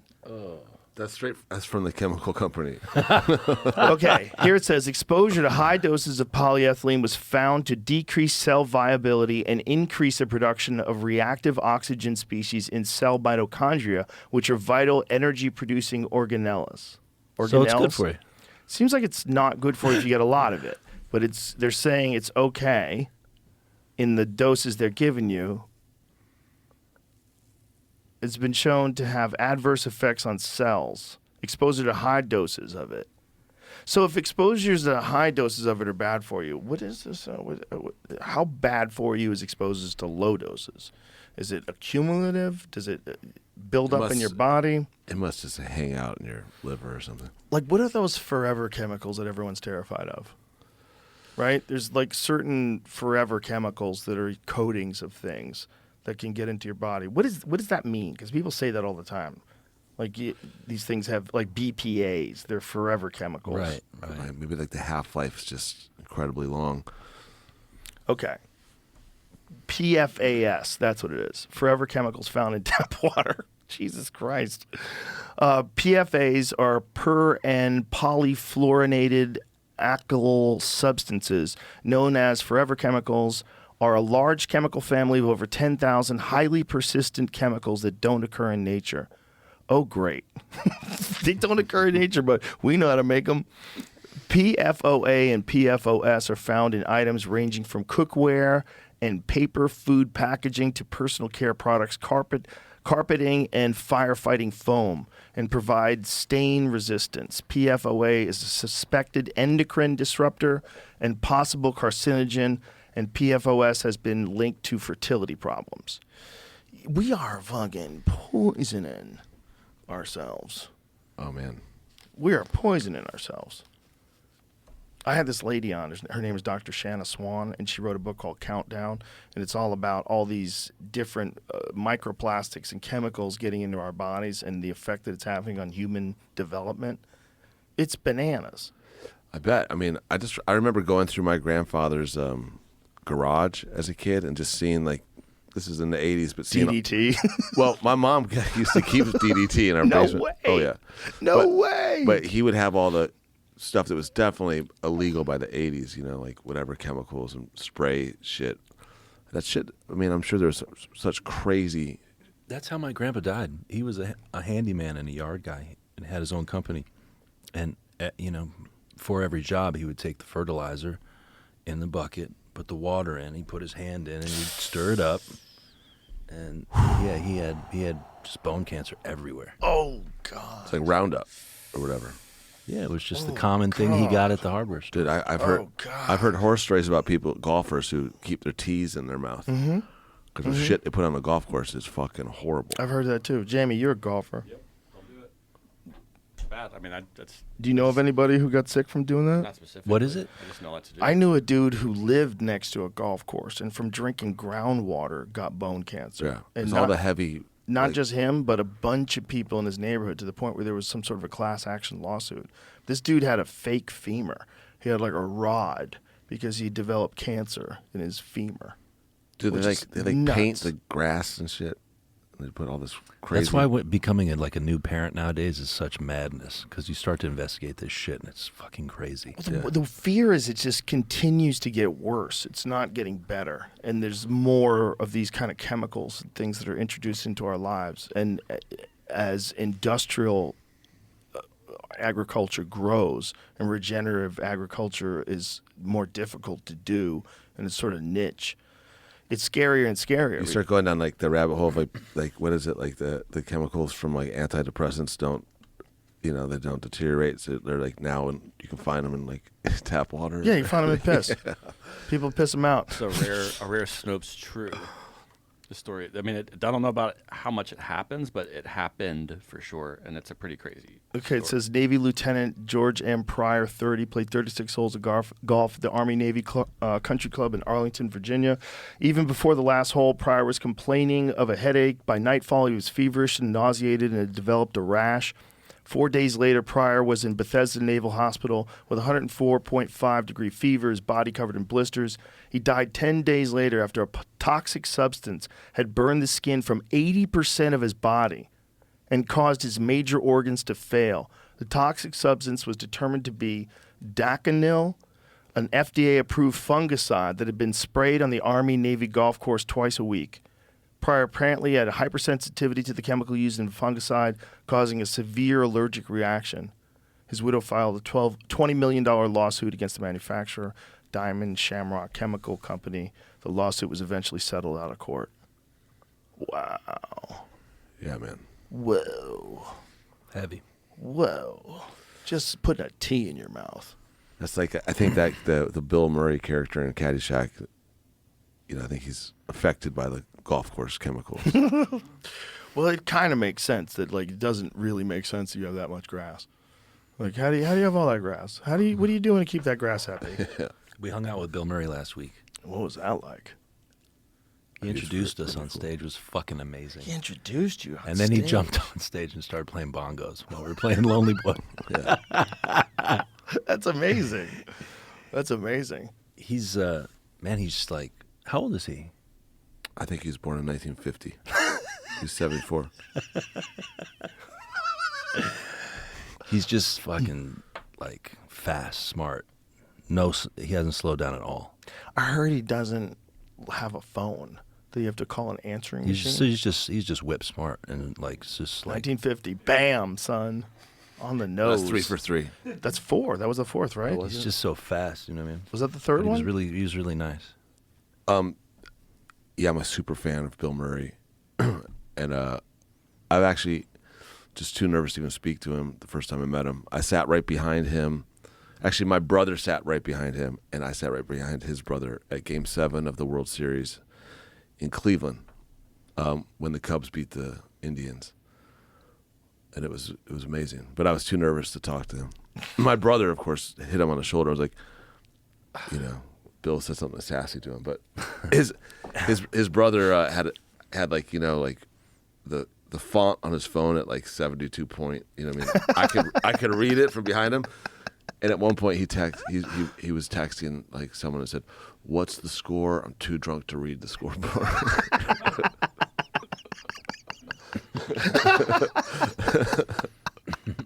That's hilarious. Yeah, that's hilarious. But I think about this a lot. Is like watching sports in the '80s when I was a kid. Like, how do we even see the television? Like, because the TV would be like this big. Yeah. And you watch the footage on YouTube now. Like, did it look better on TV back then? Because you can't even see what the fuck's happening. Like, you're probably getting copies of copies, so maybe it's deteriorated. But the television quality back then was awful. It must. I mean, I'm trying to think. Did anybody actually watch any? I mean, that's why. Like, my dad used to always just listen to the games, and I'm like, well, it probably was better than watching the fucking thing. Yeah, I wonder how good the cameras even picked up like high speed motion and shit, right? Because it's all just film cameras, right? Yeah, wouldn't the exposure vary depending on what you're focusing on? Yeah, old basketball footage is pretty trash. Yeah. Let me see what that looks like.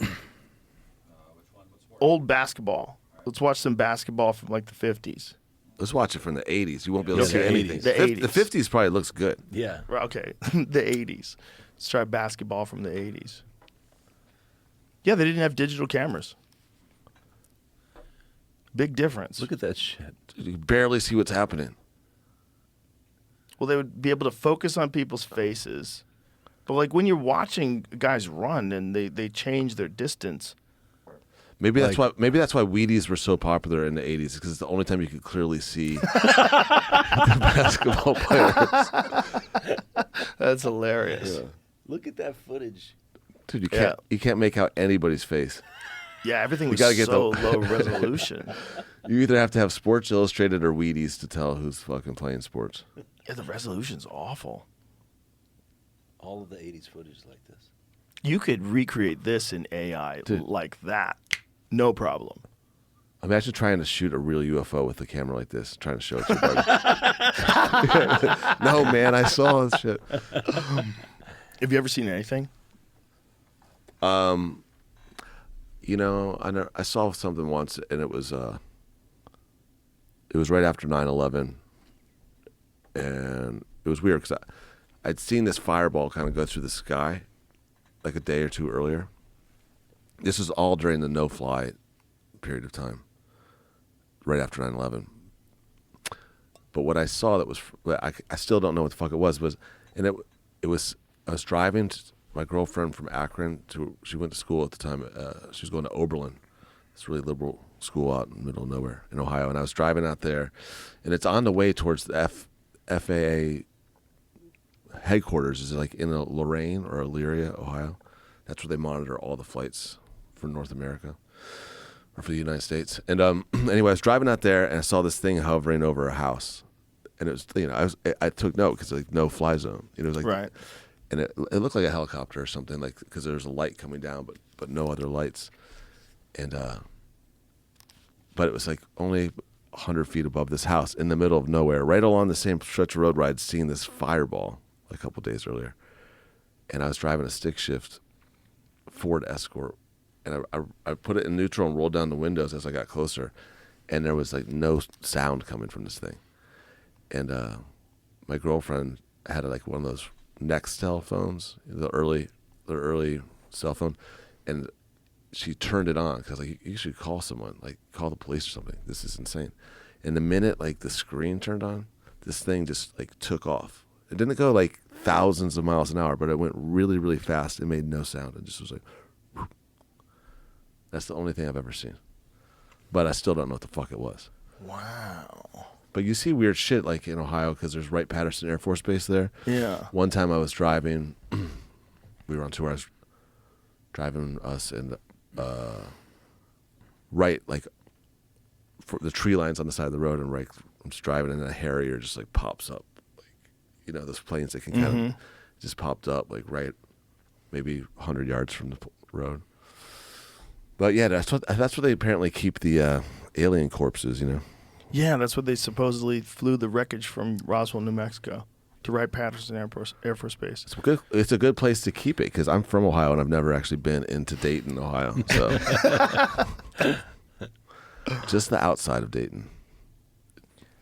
If they do still have that there, that's really rude. You should let people see that. Yeah. If you guys really did find a fucking crashed UFO, how about a little heads up? It's rude. It's rude that they've had it for so long, and we've just been people go to their grave just guessing. Don't they say that like the recovered, apparently the recovered materials and stuff, they, in order to not have to turn it over to the public, they keep just giving it to private defense contractors. Really? That's who holds the material. I think that's what's Well, I would imagine if I was the government and I had a crashed UFO, that's why I bring it to the private defense contractors. They're already good at keeping secrets. They already know how to make your weapons, and they know how to do stuff that you don't know how to do. They're doing it for you. Like, it's not like the fucking government themselves makes the missiles. They hire people to make the missiles. There's this massive building in Akron called the Air Dock. It was built in the late 20s, so they could build blimps because they used to build all the blimps in Akron. It's incredible. Looks like Star Wars. I mean, it's fucking nuts. Because it's right in the middle of a neighborhood. It rains. Whoa. It has its own atmosphere. It rains inside there. Whoa. Yeah. It's the most ominous looking structure. It's so fucking long and big. It's like, holy shit. Yeah. That's so big. And it's like right, it's like you can see it from like the whole south side of the city.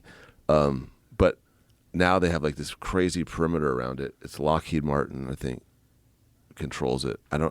What the fuck are they building in there? But you can't get close to it. You can't get close at all. What they're building there is probably minor league stuff. The stuff they build out in the middle of nowhere, That's in the what I'm saying. desert, carved into the mountain, that's the scary shit. That's what I'm saying. I think most of what people are seeing is a government aircraft. Oh, for Either sure. a drone or something. That's why they won't even acknowledge the hypersonic missile. Like they just announced that they were like discontinuing research on the hypersonic missile when clearly they must have the, it must be fully operational. Yeah, I would imagine they would tell us. Like, they don't have to. Yeah, That's no. one of the most incredible things about the way the government works. Yeah. Is that the amount of money that they get. That was the argument for the reason why this hasn't been disclosed. Like, the government doesn't want to come out and say, Well, it was the money allocation. Like, you had to have lied to Congress about where the money was going. Well, someone was saying like it's like the opposite of brinkmanship. Like there's weapons that exist that if other countries knew they existed, would just be such a fucking threat that it would cause a war. Just the idea that someone had something like that no other country had, that you could wield that kind of weapon. So there's like these weapons that get invented that have to remain top secret because it would just upend the whole fucking power structure. Damn. Well, if that's what those fucking drones are, that makes sense. If the whole power structure will how would it not get upended by something that doesn't rely on conventional propulsion and moves insane in a way that, like, it's not even physically possible. No sound. That Tic Tac thing, like, if that thing is ours and they've had it since 2004. Right, imagine what they're at now. And also, what are they making but now? I'm sure that AI stuff is that's the weapon that, like, I'm sure. Yeah. I mean, And they're also developing quantum computing, which will apparently, like, all passcodes, all that nonsense, Right. that's all out the window now. Yeah. It'll be able to sort all that out really quick.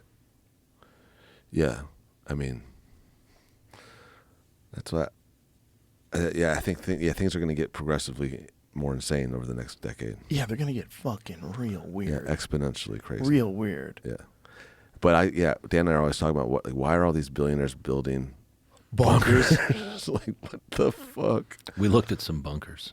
Did you? For sale. But you want to live, though. You'd be surprised what you can find. Some Like the old missile silos. really cool, fully furnished. If we go back to full-on Mad Max days, like if there's a nuclear war, what are you coming back to? What's going to be left? Well, I tell you what we have to do is take acid, praise each other, and we'll be safe. And listen to your music. Yeah. Yeah. We were talking about Koresh before we started the podcast. He was out here in Waco, and that they're all failed rock stars. Yeah. Like a lot of these guys, they're failed rock stars. Manson, Koresh, yeah. There's probably a bunch of them. That Jim have made Jones people- he looks like he could have been a lounge Honestly, singer. there's a Elvis impersonator. There's a guitar player named Glenn Schwartz from Cleveland. He was one of our big influences. He played in a cult during the 70s. And, the cult leader was just a failed rock star. He played in a cult. Well, he had one of the first Christian rock bands. Ever, yeah. The All Saved Freak Band. The right? All Saved Freak Band. They actually have some insane guitar riffs. What's that? Oh, yeah, because Glenn Schwartz is playing guitar. The guy turned out this guy named Glenn Schwartz, and he became a follower of his, and he was one of the most ripping guitar players. Oh my God, it's like Jimi Hendrix playing Christian rock. What's that? They have one The song. Fallen Salvation of the White Hendrix. Dude, we used to go see him at this little bar in the flats right on the river in Cleveland. Was lost to a religious cult. Whoa. We had him open for us a couple of times. He would just go on these rants, screaming. Religious rants. It was incredible. Oh, wow. So he would do the religious rants in between the But check out, songs? he That's was- what he looks like now? He passed away a few years ago, but he was the original guitar player in the James Gang. See, look, there's Dan and Joe Walsh. Yeah, we played with him. We flew him down to. He was one of Joe Walsh's first influences. Joe said the reason he wanted to play rock and roll is because of Glenn. Wow. And now imagine that, because Joe's the guy who gave Jimmy Page the Les Paul. You know what I mean? Just like He's that's also the fucking guy nuts. that changed the Eagles. He changed a the lot of Eagles. things. Changed a lot of things. Anyway, Glenn was amazing. Wow. So what was this religious cult? What was it called? I don't remember what it was called. But acid definitely played a role. Absolutely, yeah. Yeah. Well, that's the thing about making these things legal. That's the real, when people say that we're propping up the cartel, true. Yes, definitely. And I think you should be able to do whatever you want as a grown adult. However, if we do make things legal, we're going to lose some folks. Yeah. We're going to lose some folks. There's drugs out there that I don't give a fuck if Purdue Pharma is making it. Even if it's pure, like, people are going to die. For sure. And are we willing to do that? Because there's going to be a bunch of people that try heroin if heroin becomes legal. I'm not going to do it, but I'm a 56-year-old man. I'm not an 18-year-old kid that'd be like, fuck it, I'll try it. With like some of this unregulated psychedelic stuff, is a friend of mine asked me if I wanted to microdose mushrooms, and I said, of course. Like, this is a small amount, and like, I was in LA in an Uber, driving down Sunset, and all of a sudden, like, I realized that it was not a microdose. It was like, I was like, what the fuck? How much? She was like, there's 2.5 grams in the whole bar, and I was like, duh. There's no, and like, it was like 2.5 grams in each. Like square, Each and I had morsel. like 1.5. I was like, "There's no fucking way." I can't even read my phone. It looks like all digital, and I like the music. I had to tell the Uber driver to turn the fucking music, change it, because it was just like. I was going into, like, I felt like I was inside of a computer. Oh my God. Yeah. And I was like, we were making our record. I was like, get me back to the hotel. We were staying at the Chateau Marmont, and like, we had it. This is our first time staying there in like 5 years. Or longer. We had, because they had like tried to turn it into a private club, and it was kind of closed to the public. Because we're back there for the first time, and I'm like fucking tripping my balls off. I'm like, just get me back to the fucking room. And I'm like, beelining up the stairs, and the security guy is like, he's like, excuse me, you, what are you doing here? I was like, I'm staying here. He's like, where's your key? I was like, I don't know. He's like, what's your name? And I like, dude, my alias was Don't tell your alias. well, I'll change it, but it was I said, it's Sir Eaton Hogg from Spinal Tap. He's like, what's your name? I was like, Eaton Hogg. Oh, He's like, no. leave the premises immediately. And then I was like, what? He's like, leave the premises immediately. And then finally, like, I'm like freaking out. Like, the general manager comes out, like, Mr. Hogg, please come to your room. And I was like, I was like, you don't know what's happening to me right now. What's going on?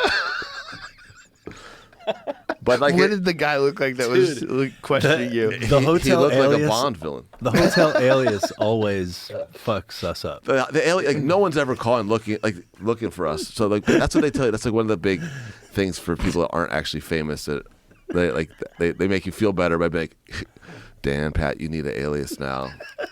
That's like rule number one of like how to make your fucking client feel better as a manager.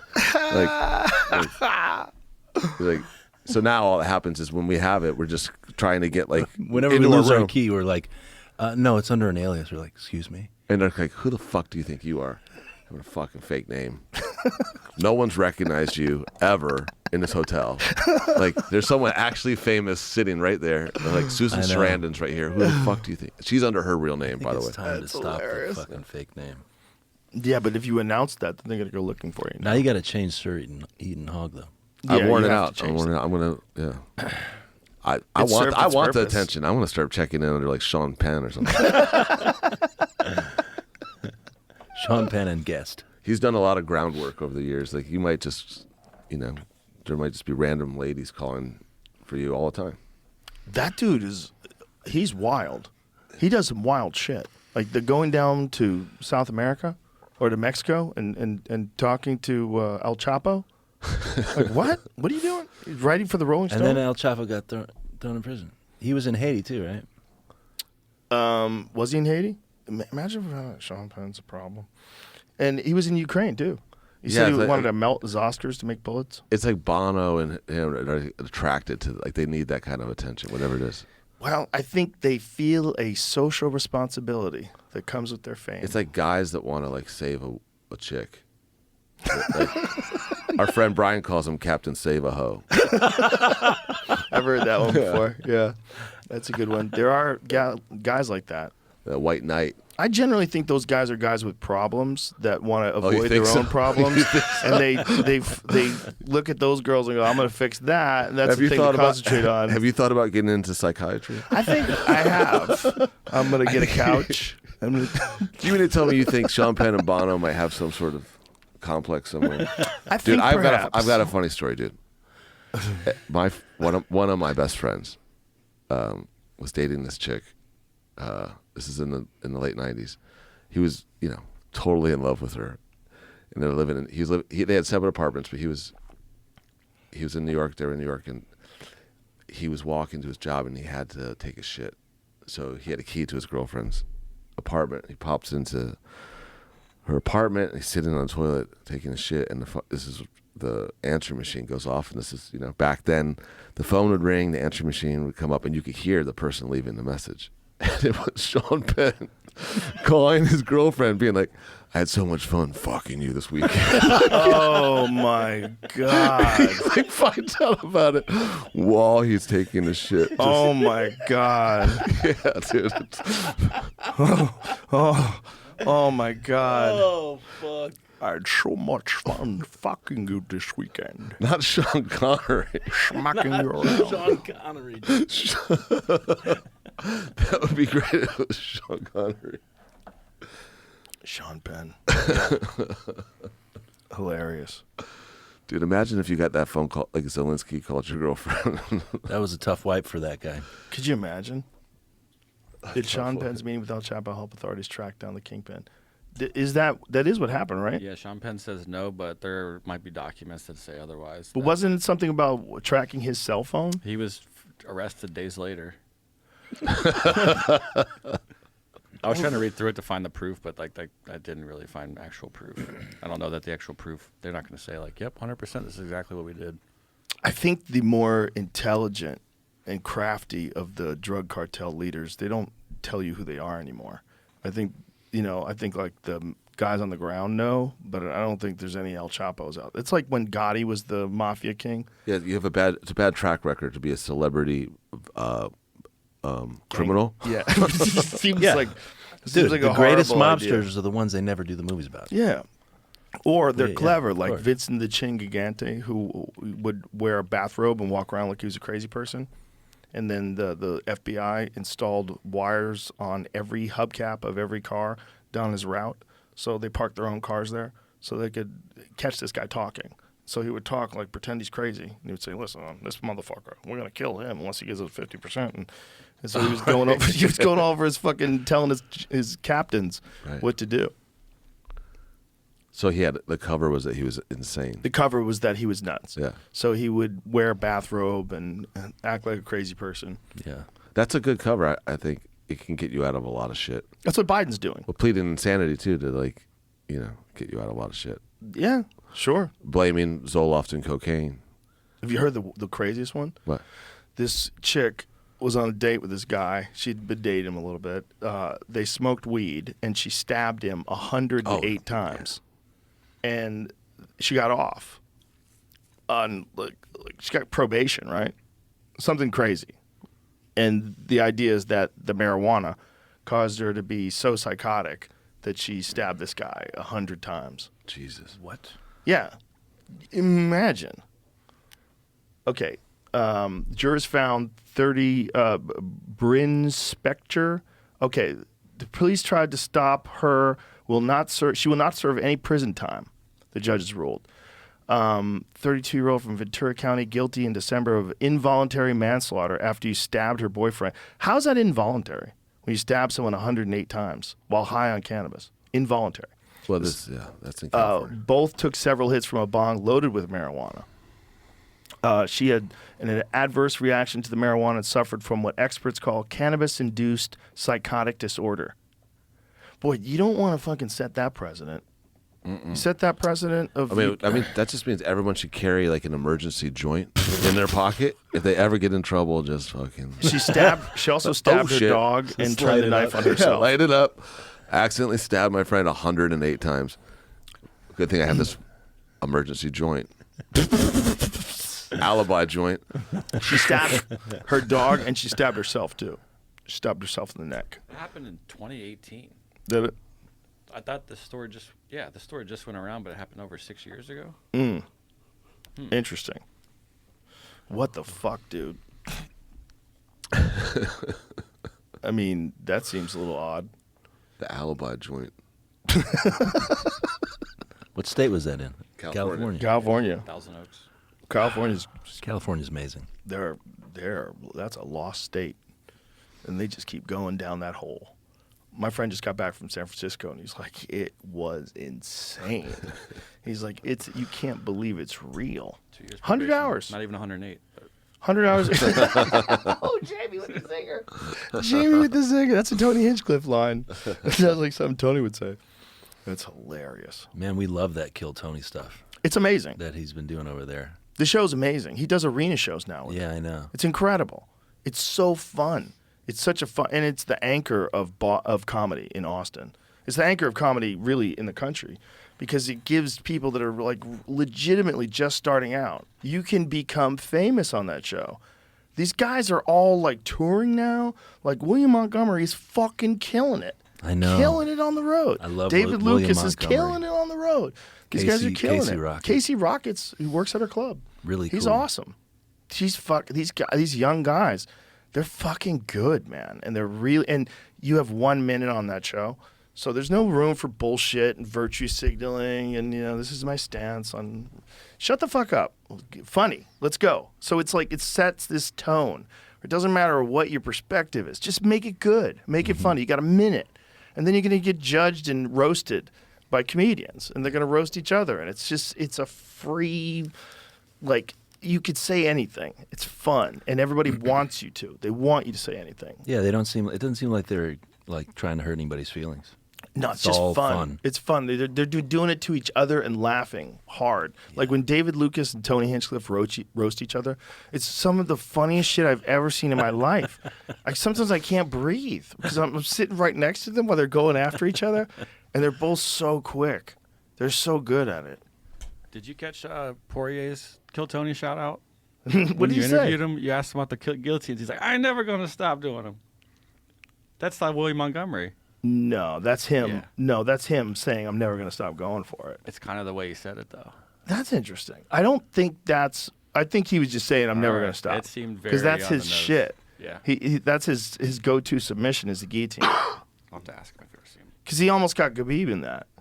He said, I'm never going to stop going. Yeah, I think we're gonna go do the William Montgomery podcast. Fuck yeah. You should do it. He's a Yeah, fucking dude. national treasure. He's a weird dude. We're gonna And when get he on hugs their you, we're gonna get on their coattails early and ride him in. I want you to be real cognizant when he hugs you. When he hugs you, he fucking firmly hugs you. He hugs you in an odd way, like he's thinking of murdering you. He's amazing. He's so funny, dude. He does remind me of friends I had from Memphis too. Memphis people talk in a particular way. It's funny. Well, have you ever seen when his father and his mother come on the show? I haven't seen that. His father and his mother came to see him when they did the theater in town, the HEB Center, and he was dressed. What was he wearing? He was wearing like a leather strap across his chest, leather codpiece, like bare legs, bare arms, bare chest. Like he was dressed in some fucking S&M shit. And then he did stand up, and it was amazing. It was amazing. It was amazing. But Kill Tony is like, it gives comics an opportunity to get in front of the fucking biggest live show that exists on YouTube, and it sets a great tone. It's a fun thing. Yeah. It gives people an understanding too. Like they'll give you good tips too. Like, try to concentrate on this and how did you write? Did you ever try this on your friends? Like, how do you develop this stuff? Like, how long have you been doing it? Where'd you start? It's real fast too. Between sections, very, accessible. And it's live. People love that kind of shit where it's just like it's all improvised. It's happening in the moment. It's really happening live. Well, we're hoping to go to your club while we're here. Well, you're going, man. You're going tonight. Let's go. I want you guys to see Shane. Shane Gillis is one of the funniest human beings that's ever lived. Is he there tonight? Yeah, he's there tonight. Oh, amazing. Yeah, I we love love his Shane. special. I'm making sure he's coming. Beautiful dogs. Yeah. He's so funny. We're big fans of him. Yeah. He's awesome. He's such a good dude, too. He's the shit. He's everything you'd hope he'd be. He's like that 24/7. That's Like cool. how he is on podcasts, that's how he is. Dude, he's so funny. He's awesome. He lives here now. Yeah. Yeah, it feels like it's like an exciting time for comedy in a way. It is. It is. You're kind of leading the charge there too.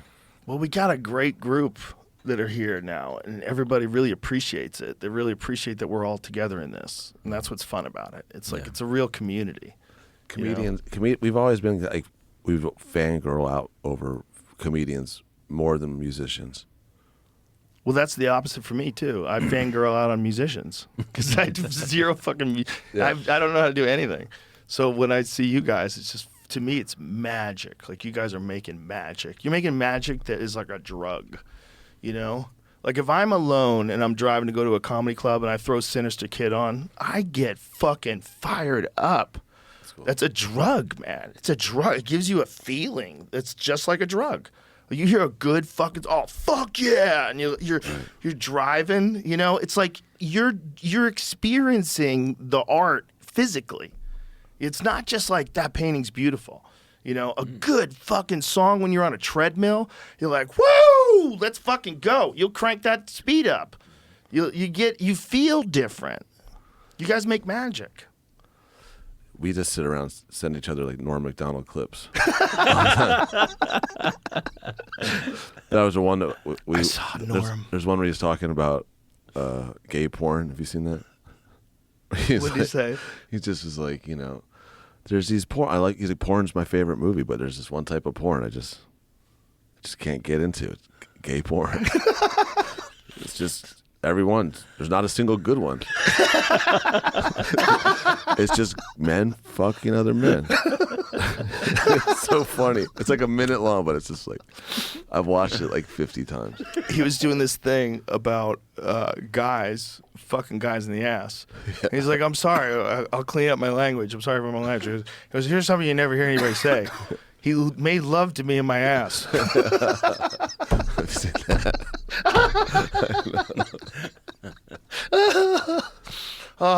What a fucking G that guy was. Oh my God, so funny. Didn't even tell anybody who had cancer. He was dying.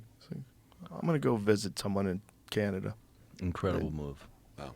Yeah, just said, I'm going to go out my own terms. He's amazing. I was randomly on flights sitting next to him twice. Really? Just random. Unbelievable. I knew him. I knew him from the clubs, so it was awesome. But it's just complete random that we got sat next to each other twice. So 2 flights, I got a full That's like cool. Norm Macdonald experience. We're just laughing and talking, and Amazing. laughing. He was amazing. One time, one flight, he was telling me, "Yeah, quit cigarettes. So hard, fucking cigarettes are terrible." And he's telling me how great he feels now that he quit cigarettes, the whole deal. The moment we land, he runs right into the gift shop, buys cigarettes, and was lighting it before he got out the door. He goes, "All that talk about cigarettes, I fucking want one." Amazing. Amazing. He was amazing. Amazing. Just total dumb luck. Sat next to him twice. I've never sat next to a famous person on a plane. Thanks, dude. Wait, I didn't know who he was. He had an alias. Actually, Susan Sarandon was on our plane here, but I didn't. I was a seat away. It doesn't count. Doesn't count. Dude, a friend of mine has the craziest story about he was on a Southwest flight that was like from LA to Nashville, but it stopped in Phoenix at first, and they picked up this woman got on the plane, and my friend was on the aisle. This chick was in the middle, and this guy was on the window, and the guy just starts like hitting on this chick, and they start kind of like on a flight from over like a red eye back to Nashville, like the guy and the girl just hitting on each other, and then like she like starts like fooling around with him, and like gets asked for a blanket, and then like blows him on the plane. And my friend's just like, "What the fuck is going on? This is incredible." And then like afterwards, he's like, "So what do you do?" She's like, "I'm an actress." And he's like, "Oh yeah, what kind of movies?" She's like, adult movies. And like they land, he gets her name, and like she had just like broken the AIDS protocol, and that's like being kicked out of the porn industry. And the guy just got blown by her on a plane. She just broke the AIDS protocol? Oh my That's God. the story. I mean, this was years ago. But who was that woman that was married to Antonio Banderas, the famous actress? Melanie Griffith. Melanie Griffith. Melanie Griffith. I was on a plane to England once with her, and it was an overnight flight. And, so she's lying there, sleeping. So her, seats recline. She's lying there sleeping, and there's this very fat guy who's in the chair right across the aisle. So the way it lines up, her face is right where his ass is. And this guy starts farting. I mean, he started farting I was awake. I was on my computer. I was awake. I was like, what the fuck? This guy is farting in the face of a famous actress. And I was like, imagine if this was this guy's plot all along. This is what I want. This is what I want. He's like got a fart fetish. He's like, you're telling me she's going to be on this flight. I want my seat to line up where my ass is going to be in her face. Like, if that's what he was into, you couldn't have lined it up any better. Dude, she probably is so resilient to the grossest fart. Fetish, dude? She grew up like in a house surrounded by like 100 lions. Yes. Tigers. Yes. I'm friends with Yeah, there's her that footage daughter. of her getting dragged into the pool by the Bro, lion. that footage is bananas. And that movie that they made, what is it called? Rage? Roar. They made a movie with all these fucking cats. I'm friends with Dakota Johnson, her daughter, and I've known her for, I guess, before she was famous. You know what I mean? And she told me like that her mom grew up with all these cats, and I didn't not believe her, but I had no idea until I started seeing those. It's so incredible. Shit a while ago. She's lying in bed with a lion. I mean, a lion fart. An actual lion. Yeah, imagine what those things smell like. Yeah, it's saying that she's Just probably rotten she meat. probably maybe enjoyed the guys. It's probably a relief. She had flashbacks to her time on the farm. She's like, yeah. So that was another time that I flew with a famous person. Yeah. Fuck. I got sat next to Billy Gibbons one time. Oh, wow. It's fucking awesome. That's fucking awesome. Yeah. Showed me pictures of cars and shit the whole time. It was fucking amazing. I got sat next to Ed O'Neill once. That was pretty awesome. Ed O'Neill from Married with Children. Bundy. He's a Legend. Al Bundy. legitimate Brazilian Jiu-Jitsu black belt. Really? What? Yep. He's a real black belt. Wow. Yeah, like legit. Everybody I know that's rolled with him is legit.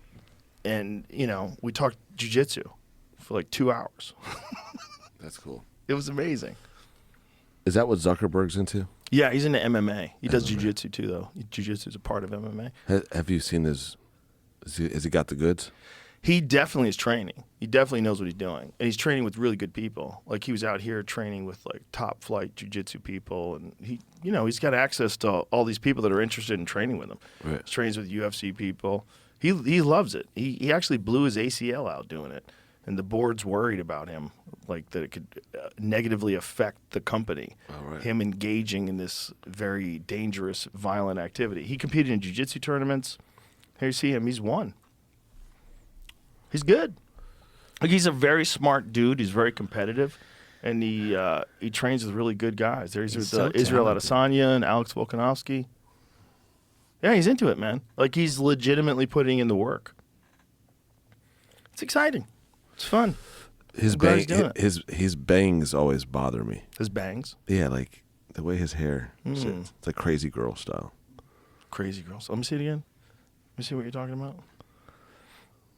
There, it kind of needs to go up. Not That's an odd look. Maybe that's like I'm a billionaire. I don't want to look too good. I don't know what it is. It's kind Make of me the look Caesar a little bit. little Caesarish. He's like Little Caesar. you know the movies where like the hot girl takes her glasses off. Right. I think he needs to get glasses put on him. That's what happened to me. You can't even look at my face, but put the glasses on. It's the opposite for guys. It's a good move. If you're ugly, you put the fucking shit glasses. Put glasses on. Right, and it makes you at least look smart. There he goes. There you go. There's now the he's guy. looking good. Yeah. I think you're right. Yeah. I really think you're right.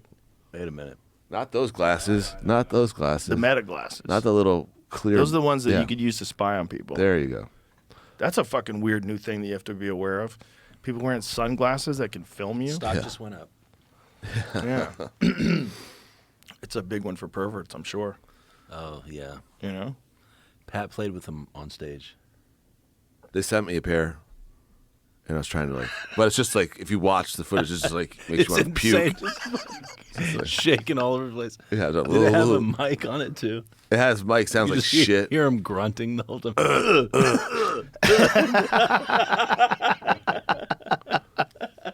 Yeah, that's something people don't really pick up unless you got the mic right here.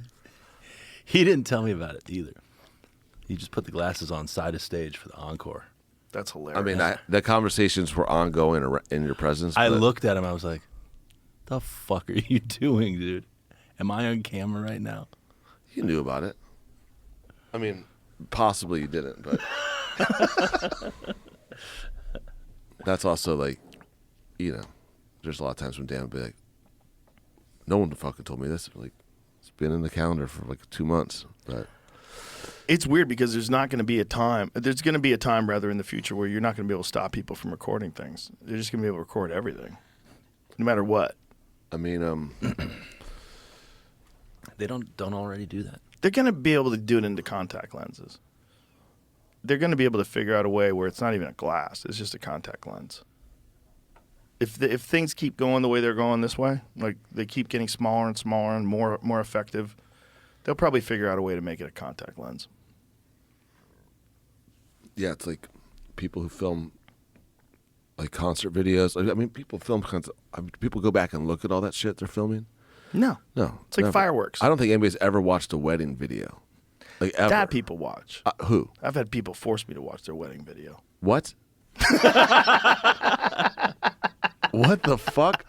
Yeah, sit down, watch my I've wedding never video. seen I'm a like, wedding oh video. Oh my god. You only ever see. You know what those are? They're made so that if case someone gets murdered, they can use it in forensic files. Look how he's looking at the bride. Look how happy he was, seemingly. Right. Seemingly. Yeah. Right. They're never. That's all they're used for. Well, the worst is fireworks, right? Who watches fireworks videos? But everybody films fireworks. It's like you feel like you can't live unless you're capturing things constantly. The same people that watch fireworks videos also watch lots of videos of like trains or fire trucks. Just driving by. Watch videos of people dining inside of trains. The fact that people still go on trains, Trains are a wild way to move around. In Europe, it's amazing. Yeah, but it's in America, there's always the threat that someone could lay some shit down on the tracks. Like people do every now and again. There's some person who decides to sabotage the tracks, and there's not a fucking chance in hell that you can go over all that track and make sure no one's done that. Right. You're going 400 miles an hour, or whatever it's going. It's flying across the country. You could with AI. I guess. Well, That's how they're gonna get us. Yeah, I mean, like you see those, photos of train traveling up until like the early 60s. It kind of looks amazing. Well, it is a great way to see the country. The view is incredible. You're in this thing. Imagine back in the old days when they would just open up the window and shoot buffaloes. Yeah, but it's like you also had like now it's like I think they only serve like hot dogs. You know what I mean? Probably, right? I think so. If you're traveling across the country back in the old days when they first did it, it must have been amazing. Imagine if Melanie Griffith was in a sleeper car with that guy on that diet. He's been eating hot fries and hot dogs for 4 days. Hasn't had a shower in 4 days. And his ass is in Melanie Griffin's face. Just open it up. How fast do those trains go? Like those old-timey trains when they first started crossing the country? I bet they didn't go over 60. They really would just open up the window and shoot buffaloes.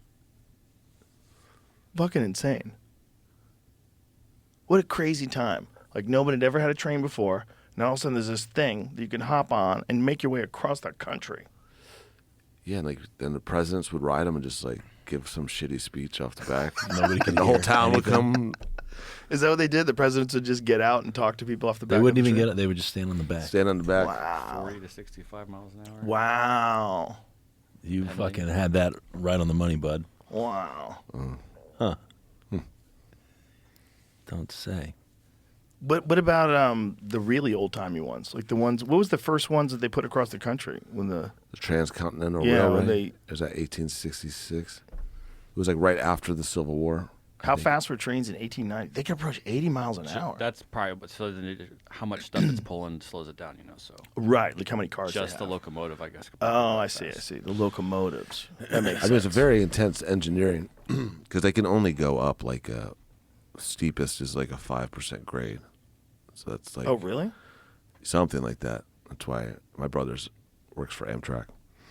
But yeah, there's a lot of crazy shit about trains. So what do they do when they get to a hill? They just have to level They have it? to they have to go through a tunnel Oh. or whatever, Right, that makes sense. Yeah. Wow. So they have to tunnel everything. Yeah. For these fucking trains. Yeah, and a lot of those railways the early ones, were built by Chinese. Oh, yeah. So like you go out west. The first time we went out west on tour, like we go to these small towns in the middle of nowhere, and there would be like an old Chinese restaurant, and there's like with signs that say like chop suey, and then you like have the worst Chinese food you've ever had in your whole life.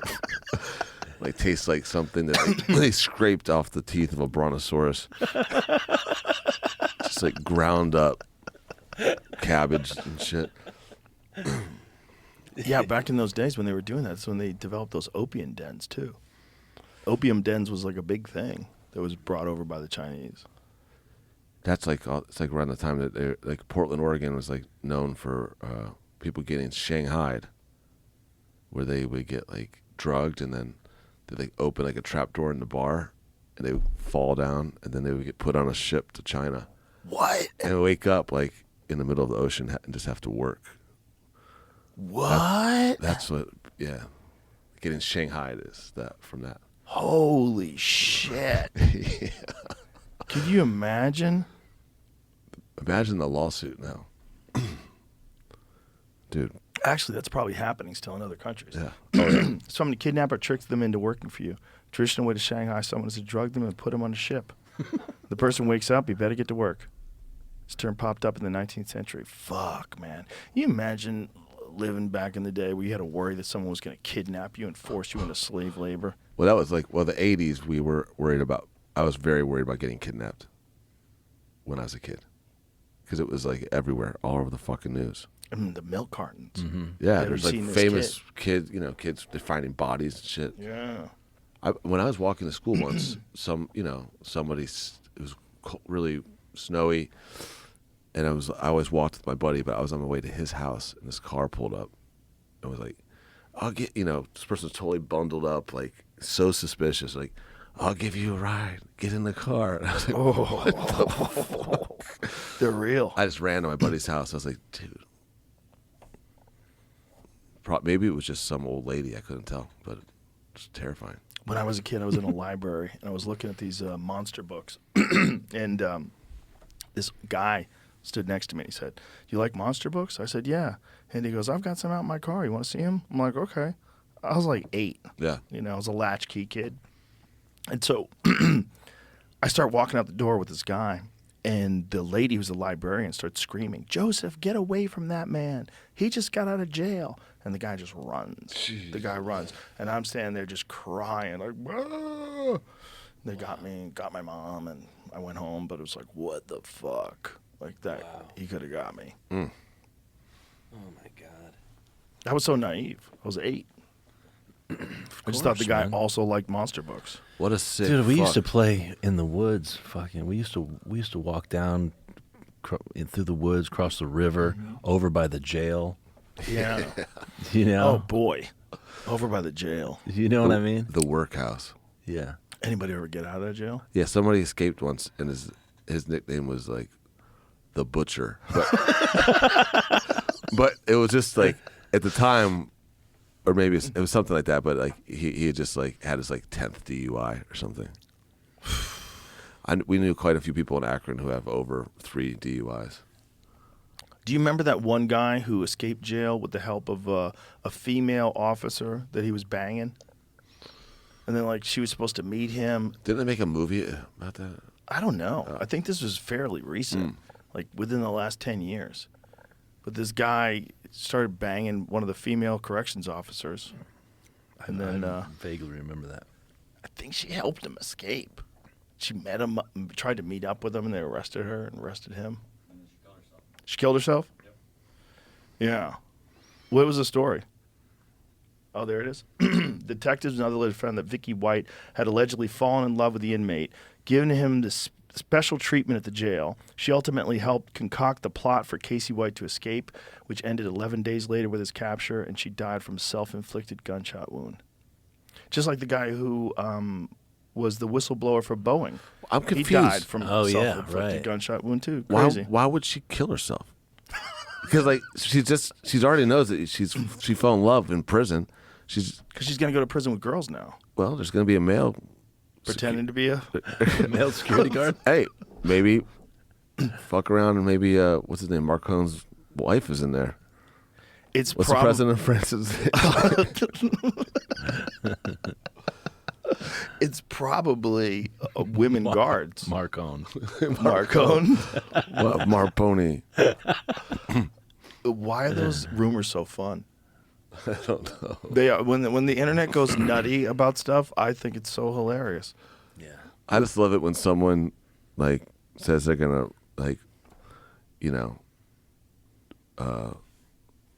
risk their entire career on this piece of evidence that it's not complete nonsense. Like, I have full faith that this is reality. Like, not one. There's no reason for me to do it. Like, but Kate, what's her name? Candace Owens. Yeah. Well, then there's the other one, like the Kate Middleton one, the photo that just got released recently that's been AI doctored. Yeah. And they say that photo is a photo that they took from her on a magazine cover, and that it's so specifically accurate that you could superimpose left and right, and it looks exactly the same. And that this photo, people aren't willing to publish it. The Atlantic's headline of this story. Kate Middleton and the end of shared reality. Nothing is true and everything is possible. I saw this. So whatever's going on with her, they photoshopped, CGI'd, whatever, a photo of her all smiling with her kids. Like, see, Because everything's something fine. is going on with her, is the theory. That's the theory. Yeah. Yeah, Gives a shit. I've heard that. Well, they think she's missing. or no one knows where she is. Like there's no they're like show us a picture of her. Like no one's seen her forever. Is she okay? Like where is she? Sort of like the president of Scientology's wife. Like where is she? I hadn't heard that she was missing. Yeah. Even Photoshop can't erase Royals' latest PR blemish. Mother's Day photos meant to douse speculation about the Princess of Wales' health. It did the opposite and threatened to undermine trust in the royal family. How weird that they still have trust in the royal family. That's what's the weirdest thing about that article. Yeah. Undermine, like, what percentage is they're trusting now? I could imagine a bunch of old people that don't know what's going on anymore. But like, what? Imagine the ancestors of the people that controlled your ancestors. Those are the people you should trust? Yeah. I mean, it's kind of insane. And they're just born into it? What? I love the British media, though. It's always, they blow shit. So there's just like, there's the rules over there are different, you know? Yeah. It'd probably be real horrible to be a famous person living in England. Oh, they'll go after you. Yeah, they're fucking psycho. Yeah, they go after you and they can get away with it. Their laws are so different. Dude, the first article we ever had written about us in England was in the NME. It's like a music magazine. Actually, we did the interview at South by Southwest 21 years ago. And the guy was like, so, you know, asked some boring questions. And at the very end of the 10-minute interview, he was like, so do you guys ever do any drugs? And like, you know, smoke some weed occasionally. And he's like, anything else? And I was like, oh, I smoked opium once. And I was like a kid. I didn't know. Like, and then the headline was like, opium-fueled blues. Seriously. That's amazing. Yeah. I was like, what the fuck? I was like, my dad's going to see this. Dad, I don't smoke opium. This kid had it once, though, in Akron. Like I said, like no one really had drugs. But this kid, Eric, his name was Eric, because like I think it fried his brain. But he was the only kid I knew that had gone to prison because he was selling acid, and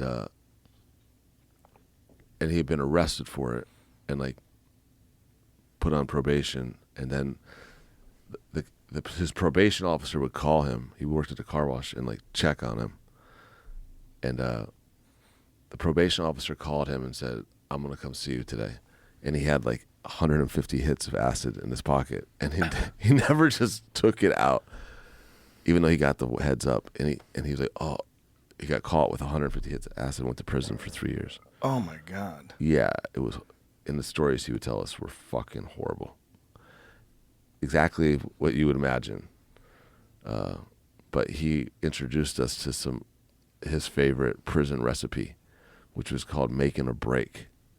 And he would get a bag of like barbecue potato chips, dump in a can of chili, then dump in ramen noodles and the seasoning, and then get the faucet water as hot as you possibly can and fill the can up with water and put it in the potato chip bag, and then just smash it all up with your hands. Jesus Christ. Dude, it was so disgusting. And he would eat the shit out of prison. Wow. Yeah. Oh my God. Dude, just make a break. That's what he used to say. There's guys like that exist just to get you on the right path. Yeah. You know? Yeah, exactly. You meet him and you go, okay, whatever that guy's doing, I'm not doing that. Yeah, that was a level in your video game. Yeah. Well, I think that's what happens with the guys who blow their brains out on acid, too. Like, they're there to let you know, like, hey, this is possible. This guy used to be in Pink Floyd. Yeah. You know? Right. This is possible. Like, be careful. Don't just think you could take it. Yeah. Or used to be the singer of the Beach Boys. Yeah. Well, that's the other weird thing about Brian Wilson from the Beach Boys, that he was being threatened by Manson because he had worked with Manson. They were supposed to he was supposed to produce his album. I think along the way he realized this guy's out of his fucking mind. Well, he was hanging out with Dennis Wilson. That's what it was. Dennis Wilson, right? I think they had recorded at this studio that we were at. That's where they would work in. Mm-hmm. Charles Manson and the Beach Boys, Dennis Wilson, had a brief and bizarre friendship. Yeah, that's what it was. Summer of 1968, living together and dreaming about the musical possibilities that lay ahead. Whoa, they lived together. Yeah, I think Manson wanted Brian Wilson to like produce his stuff. And then when he didn't want to, you're that's when it fell apart. So he probably lured him in with parties and the girls. That's probably what he would do. He'd probably have the Manson girls and everyone's doing acid and they're probably like kissing him and kissing each other. And he's like, this is amazing. This guy's cool. And this is pre-murders too. So no one really knows exactly what this guy's up to. Do you think Epstein was giving people acid too? Maybe he's giving the girls acid. Maybe he's giving the guys acid too. Yeah. Who knows what's giving them? I mean, if you're going to have an island and you're going to film people, why would you let them just be sober? You know, that seems like that would cut down on your footage. You know? Wouldn't you dose them up with something? If I was the CIA? What's going on with that island now? I tried to buy it. No, I didn't. What's I was up with- thinking about it. We were joking about having a podcast destination. I was like, we'd have to level that place. There's the microphones and camera. You probably shit we've never even thought of. Like there's probably like camera paint that's on the wall. The wall's probably a giant LCD screen. Dude, what's Who up? Fucking knows. What's up with that Egyptian themed building? It's wild. The temple that is painted like the Israeli flag, the colors of the Israeli flag. Yeah, it's weird. That's where I was thinking, like, we could put the podcast studio there. I think that's a in the good temple. idea. It's somebody bought it. Oh. Somebody bought it. It was too much. It was like $50 million. Who bought it? I don't know. Some psycho. Yeah. A fan. You know, like A women big write fan. to serial killers. Dude, someone bought the cabin that. Kaczynski lives in? Yeah. Really? I think so. I mean, that you could buy the acre of land that he owned at one point for like $60,000. Wow. Or cheaper. It was cheap. With the cabin on it? I don't know if the cabin was there. They might have leveled that cabin. It was weird because he just had this one like acre or two in the middle of fucking nowhere. Yeah. Like, he must have got it for nothing. He was a fucking odd dude, too. I wonder what was he eating up in that cabin? He's probably making breaks, dude. Maybe it's like he went crazy from like Sodium? too much sodium interacting with the LSD residue. It's funny because he's the prototypical guy, the loner in the woods that everyone's afraid of. Like, what's worst case scenario? Loner in the woods, a genius who's trying to kill everybody. Everybody who made technology, and this was his idea that technology was going to take over the Yeah, human it's race. supervillain. It's a movie. But It's a meanwhile, movie character. He's kind of correct. Yeah, he wasn't wrong. He wasn't wrong about technology taking over the human race. Yeah. This is all pre-cell phones, right? This is pre, at least, smartphones. When was Kaczynski? When was all that? I think it started in the early 90s. Yeah, so this is, cell phones just existed in like suitcase form back then, right? Maybe you could get a StarTAC. So wait, how long was he living in the woods before he started sending the pipe bombs? Was he up there since 1970? I think it was his plan once he left teaching. His plan was to make enough money teaching so that he could go to the woods and do this. Well, I think didn't he leave teaching like almost immediately after working at Berkeley for like just a year or something? I don't know. I don't know how long he was there for. But what they said was that was where he'd gotten the money. According to his Wikipedia, he lived at home for 2 years after resigning and then moved to the remote cabin in Montana. So he probably, during those 2 years, he probably formulated his life's plan. Live a simple life with little money, without electricity or running water, working odd jobs, receiving significant financial support from his family. 75. So that was quite a few years later. Wow, okay. He performed acts of sabotage, including arson and booby trapping against developments near his cabin. So he started with that. He also dedicated himself to reading about sociology and political philosophy, including the works of Jacques Ellul. Kaczynski's brother David later stated that Ellul's book, The Technological Society, became Ted's Bible. Kaczynski recounted in 1998, when I read the book for the first time, I was delighted because I thought, here is someone who is saying what I've already been thinking. Wow. Interesting. The cabin was It's in storage. I was trying to find out who bought it, but there it is in FBI storage. Oh my Whoa. God, that's amazing. He lived in that. Dude, we should sell kits of that on Amazon. Get a mini version of it. Why not? Use that stock photo. Yeah. It's a tribute. Yeah. You make it out of plastic. Kids can play in it. Kids Playhouse / Unabomber camp. Fuck, man. That's the guy that everyone's afraid of. That's when people say, yeah, I'm a loner. Like, bitch, you're not a loner. Real loners are fucking crazy. Yeah. That's a real loner. That's a broken person. Wow. You think they purposely picked a genius to do that to? Well, I think that's what they had to work with. They're at Harvard. Yeah. You know, I mean, probably had quite a few geniuses, and he was probably already super odd because of that thing that happened to him when he was a baby. Right. He's probably already a sociopath. So Yeah. Just like it's okay to keep fucking with this guy. One of the things his brother said that, like, if he asked a girl out and the girl rejected him, he would write horrible letters to her. Just horrible, vicious, mean shit. He would yell at them and stuff. It's like he was just off the rails. He was crazy before all that. Wow. And then they dose him up with acid and humiliate. They probably like, this guy's perfect. He's already out of his fucking mind. Let's see what we could do to him. And they turned him into a serial killer. Maybe it wasn't even like a CIA program. Maybe the guy's just bored and just like to fuck with people. Kaczynski? Like I'm talking about the CIA. Oh. Maybe it's like, look at this fucking nerd. I found it. Well, I think they had free will to do whatever they wanted back then. When the CIA was operating, doing that MK Ultra, Yeah. all those experiments and Operation Midnight Climax, when they were doing all that stuff, they were allowed to do whatever they wanted. They could just run tests. They operated a brothel. They operated a brothel when they dosed the Johns up and observed the reactions. That's the midnight. What is it called? Midnight Climax. Yeah. They also ran Haight-Ashbury Free Clinic. They ran it until the book Chaos came out. And then they closed it down. They ran it forever. They ran a free clinic. And Manson used to visit it.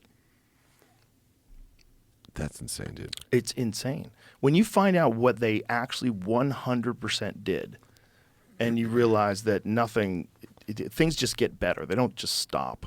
Like, if you're really good at being a secretive organization that has massive control over people and you can experiment on folks, that doesn't just go away. That just evolves. It just gets better. It gets better at what it's doing and it hides its tracks a little bit more. Learns from its mistakes and gets better. Yeah, it's just like that. I mean, so many conspiracy theories, and I think a lot of them, are rooted in reality, in truth. But there's like constantly reading the news, seeing something, just be like, what the fuck is actually going on Right. with this thing here? And like, it's funny how much shit that like Jon Stewart got for like, just pointing out coronavirus, coming from so close to the coronavirus research facility. And then like, basically, like, I don't know, man. And now that's accepted as fact. What about, I just was reading about Mitch McConnell's sister-in-law who died in Texas on February 11th, although it's just now in the news. She died in a Tesla that she drowned in her Tesla on her ranch in a pond, and she's like a billionaire. And I was like, it just seems really... the Tesla backed into the pond or something? She did a 3-point turn into the pond. But it just seems really, really sketchy. Well, the thing about any kind of electronic device is if that is a computer, someone can operate that computer. Yeah. I think it's impossible to make a computer that can't be hacked. I think if you've got a thing, look, they already know how to make your keys. Oh, dude, her Tesla ran off of a 9-inch floppy disk. So she's fine. They know how to make your keys now. They have a scanner that they can use outside your home, and they can pick up on your key fob. Like if you have a little thing of keys Right. next to the, and they can get the signal off of that and Right. use it to make a new key fob or use that signal They bounce to the signal, operate your yeah. car. And then they just start your car up and drive it off. Wow. I mean, if you have a computer, that was always the big theory about Michael Hastings, too. He was that journalist that reported on that general, was talking shit about Obama, and then he got fired during the Iraq War. Do you know that story? Yeah. The theory was always on him that they controlled his car. He died by going 120 miles an hour down La Brea, right into a tree, and his car exploded. And then the question back then was, is it possible to control someone's car? And they're like, yeah. You can. All the people that understand the technology that existed in 2004 when this guy died, they're like, yeah, you could do that. It was 2004? Do you drive an electronic car? Yep, drove one here. It was like 2010. 2010. Jesus. Joe. Yeah, I drove one here. Oh, 2004 was the Tic Tac. Yeah. That was the question about the Tic Tac. If that is ours, how the fuck could they do that in 2004? That doesn't seem possible. No, you couldn't even play like a video game online. Yeah, you without- could. Not really. Oh, Not- yeah, 2004 you could play pretty good. If you had a good cable connection. Well, maybe in LA, not in Akron. You couldn't? No. I used to play Quake in the late 90s, and you could play online. We might have just had shitty internet. You could get good internet back then. They had cable. People had cable. But if you had dial-up, that sucked. You definitely couldn't play No, on we had dial-up. cable, but Do you have cable internet? no, we did. I just remember trying to play Call of Duty online. It would not really work. It could be a bunch of things. You could have had a shit connection. But there was a lot of people playing video games online at 2004. But that thing, whatever the fuck that Tic Tac thing was, it's the speed that it moved at that doesn't make any sense. Yeah, changing directions. And the fact that they have so many different people that saw it, and they got video footage of it. And the guy who I interviewed, David Fravor, the guy who was the pilot, Yeah. who came out and talked about it, he's not a loon at all. He's Right. just a rock solid pilot who, with everything else, he's 100% by the book. He talks like a jet fighter pilot. They're all like super disciplined guys. Like, they don't fuck around. And so when he's telling you about this thing, he's also not fucking around. Right. He's explaining it to you in terms of what the instrument panel was showing him, that they had locked onto it, that this thing was jamming their radar signals. Like, whatever it was doing, that's what led them to be alarmed, because that's technically, I think that's an act of war. I think you're not allowed to jam radar signals from another vehicle. And whatever the fuck this thing was, also flew at some insane rate of speed right to their cat point, which is where they were supposed to meet up. Like, the thing knew where they were supposed to meet up. Like, see ya, haha, pew, took off. So that could be that aliens knew it, they read their instrument and knew it, or it could be that we knew it, humans, people knew it, because this is theirs.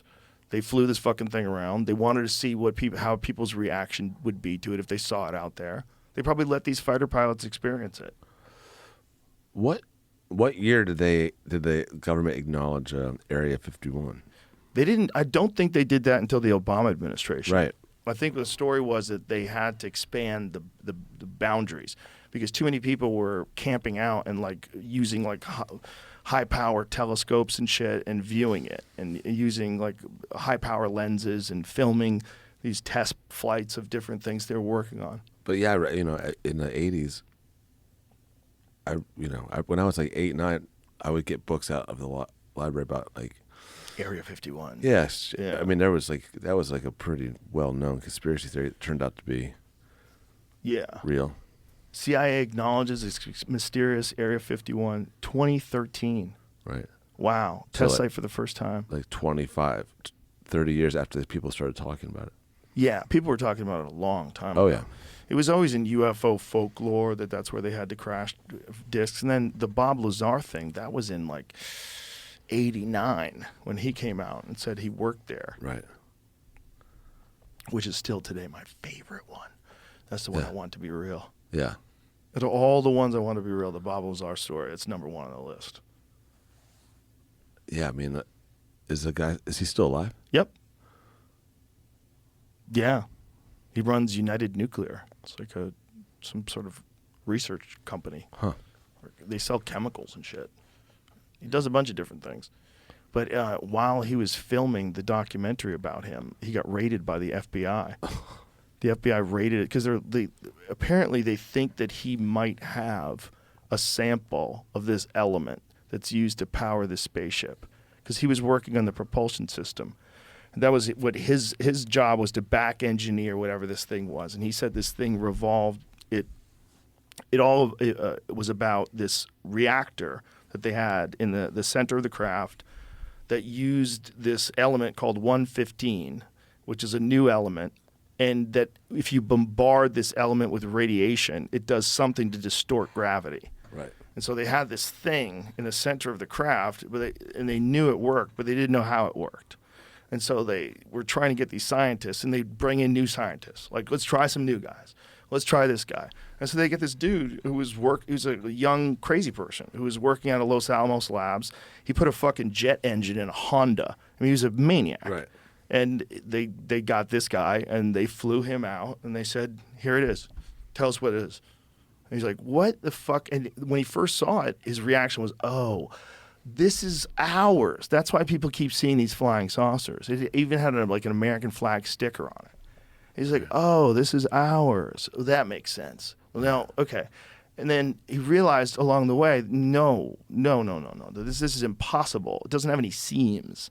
It's like it's 3D printed. Right. And it's designed for tiny people, like something that's like 3 feet tall. It doesn't have any controls, but somehow or another it works. Somehow or another it moves, and they can lift it up and they can do stuff with it. What the fuck is this? Yeah. And so supposedly when he took off, he got a piece of this 115 when they fired him. The reason they fired him, do you know that story? No. It's nuts. His wife was having an affair. Oh, right, yeah. Because he couldn't tell her that he was working at Area 51. So she assumed he was fucking around. All their phones are tapped. Everything's tapped. Because if you have that kind of top secret clearance, they have to be able to listen to all your phone calls. So while he's flying, it's 11 p.m. They're calling me to work. What? And he has to get on a plane. He can't tell her where he's going. And she's like, fuck this marriage. And so she starts banging her instructor, like a flight instructor. And so they don't tell him that this is why he's getting fired. But the emotional turmoil in his life, because his wife is clearly having an affair on him, he can't have top secret clearance anymore. So now he has to go back. So now he's like, what the fuck happened? So he takes his friends. He takes his friends. He's like, on Wednesday night, they pilot these fucking things. I'm going to take you out. I'm going to show you this so you know I'm not fucking crazy. Right. And they all observe these things hovering and moving around. And then he gets arrested. He gets caught doing it. And so then he's like, I got to go public. And so then he gets a hold of George Knapp, and he tells George Knapp his whole story. And he's like, I was working at this place, and they're back engineering spaceships from another fucking planet. It's nuts. He said the same story exactly for 30 whatever years. It's fucking bananas. That's amazing. Yeah, your interviews with him are amazing. I want it to be true so bad. I do too. It's a problem, though, right? Yeah. Because, well, you've seen something, though. Nothing like that, but yeah, it was something. It was something. But it wasn't I didn't see something that was like so mind-blowingly. I mean, it seems like it would be totally plausible that what I saw existed. It just was quiet. That was the only thing that was odd about it. That's odd, though. No Something sound. can move in the sky that's quiet. It doesn't make any sense. Zero sound. That doesn't make any sense, especially if it's close enough for you to see it. It doesn't make any sense. Also, the way they move, like, what can move like that other than a drone? Drones move like that, but powered by what? That's what I think the Bob Lazar stuff that he's talking about, I think that's a propulsion system that they've been working on forever. They had theorized the idea of some sort of a gravity propulsion system, something that does something to gravity that allows it to move through things very quickly. They thought about that in like the 1950s. That was theorized. Yeah, I mean, like, don't they say the only way that you could actually like traverse the universe is by skipping through different dimensions, right? So would that type of engine that's manipulating gravity be able to do something like that? The idea behind it, the way he described it, Lazar described it, is if you thought of space as like your mattress, like a really soft, cushy mattress, and you drop like a giant lead ball in the middle of that mattress, and everything would just go it would just get sucked in. He goes, that's what it's doing. It's like a very simplified version of what it's doing, but it's doing something to the gravity that allows it to move in a way that we don't understand yet. Right. We're just, but this thing, this element 115, it was just completely theoretical until there was a large one of the particle colliders detected it. They detected it for just like a very brief moment when they do those things. Right. And they said, okay, it's a real element. And what Bob Lazar is saying, that this element is a stable element that these beings have. And when they use this stable element. So we can imagine a world where the properties are very different than ours. And they might have this element. It might be just a natural part of their environment for some reason. Or just some isotope. Yeah, or they've developed it. Maybe the one that they detected with a collider, maybe they figured out how to make it. What we have to do is go back to the 40s to get those smart people to figure this out. The people that didn't have calculators. The pre-bath salt people. Yeah. Well, those guys, they're, if you watch Oppenheimer, I guess that's how those guys were rolling. They were kind of rock star scientists. Right. They were rock star scientists, and I think those are the kind of guys that wind up doing rock star type scientist shit. That's what I'm saying. And those guys aren't around anymore. Before there were rock stars, there were people signing their bowling promo photos. That's what was going on. Then rock and roll came out, and the bowlers were like, what the fuck? And prior to the bowlers, I guess it was the scientists. Well, there was just a limited amount of shit you could watch on TV back then. So if you put bowling on, people were like, I'll watch. Yeah. Right. And like kids would like worship like a cowboy character. And that it was a bowler. It was a bowler. Yeah. Yeah. I do think it might be that bowling was so popular because it's, even though you couldn't, as we determined, you can't see sports on television prior to like 1995, you could probably, bowling's the least confusing thing you could probably watch on TV. That's true. It's a static, just the person's throwing the ball. All you have to do is watch one little thing go towards, there's no other players. They used to have pool on TV back then. It was a big deal. They'd have like Willie Mosconi matches, and they would play them on ABC. That would get confusing. Well, I guess that you could see the colors of the ball. Yeah, you could see You it. could never see the numbers. Also, the announcer was always describing what's happening. So that's what we should go. We should pitch a radio. What? I'm just thinking about my dad listening to baseball games on the radio, but I'm just thinking about how fucking excruciating it would be to have someone radio broadcasting a pool match. Like, that's the kind of shit that Kaczynski was into.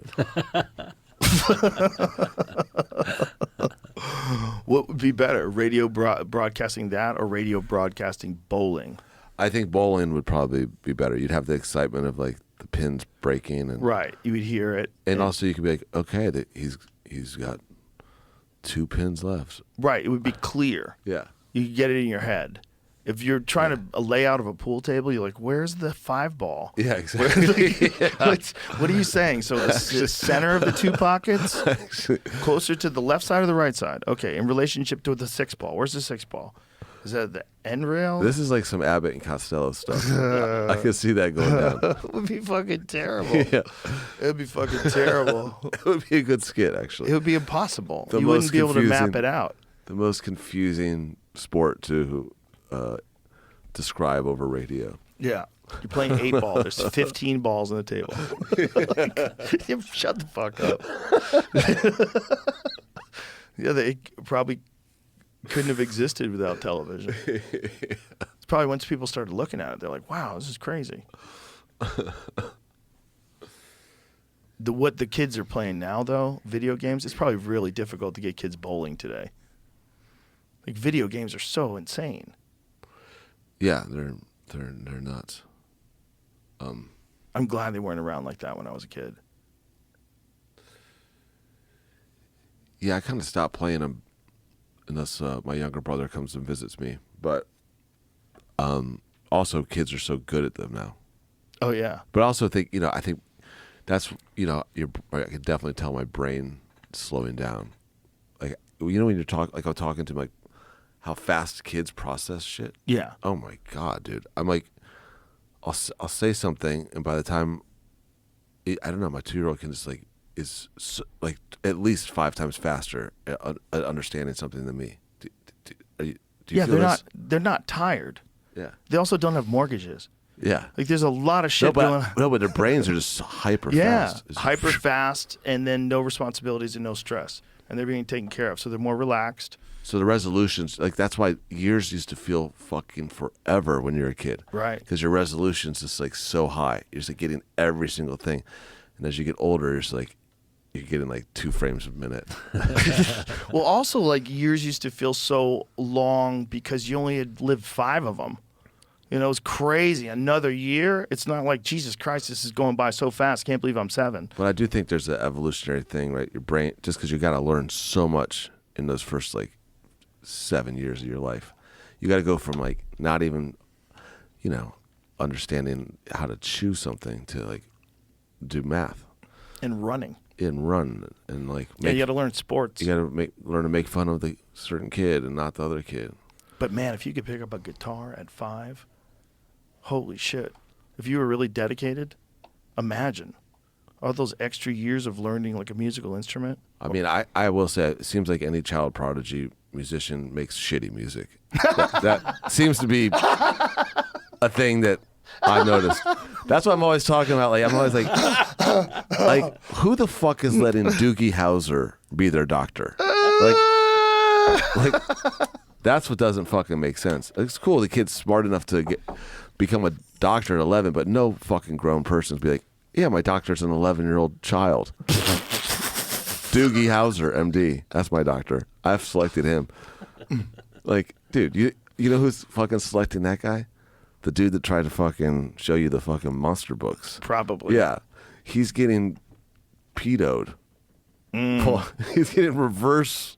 I don't know what it is. Should we end with that? Yeah. That's a good way to end this. I think so. This was fun. Thank you for having us Ridiculous. back My on. pleasure. Yeah, man. And again, your fucking new album is amazing. Thank you. It's classic Black Keys. It's so good. It's so good. Thanks, man. I've listened to it at least 50 times. It's really good. I fucking love it. I got to get a password to listen to it again. We'll send it to you in a minute. Soak it up. All right. Anything else to tell people? The day of the album, it drops April 5th. April 5th. There it is. Yeah. Ooh, nice. Good photo. Look what she's doing to her fingers. That seems obscene. It's modeled after a photo that we found, and we couldn't clear it. We couldn't find the owner, so that's actually Dan's girlfriend. We Congratulations to you, recreated Dan. Thank you. You've Thank done you. well. Thank you. Awesome. Yeah. Well, again, it's amazing. Can't wait to be able to get it everywhere. It's really, I think it's like right up there with all your best shit. Thanks, man. It's fucking awesome. Thank All you. right. Appreciate you guys. Yeah, Thank you, likewise. everybody. Bye.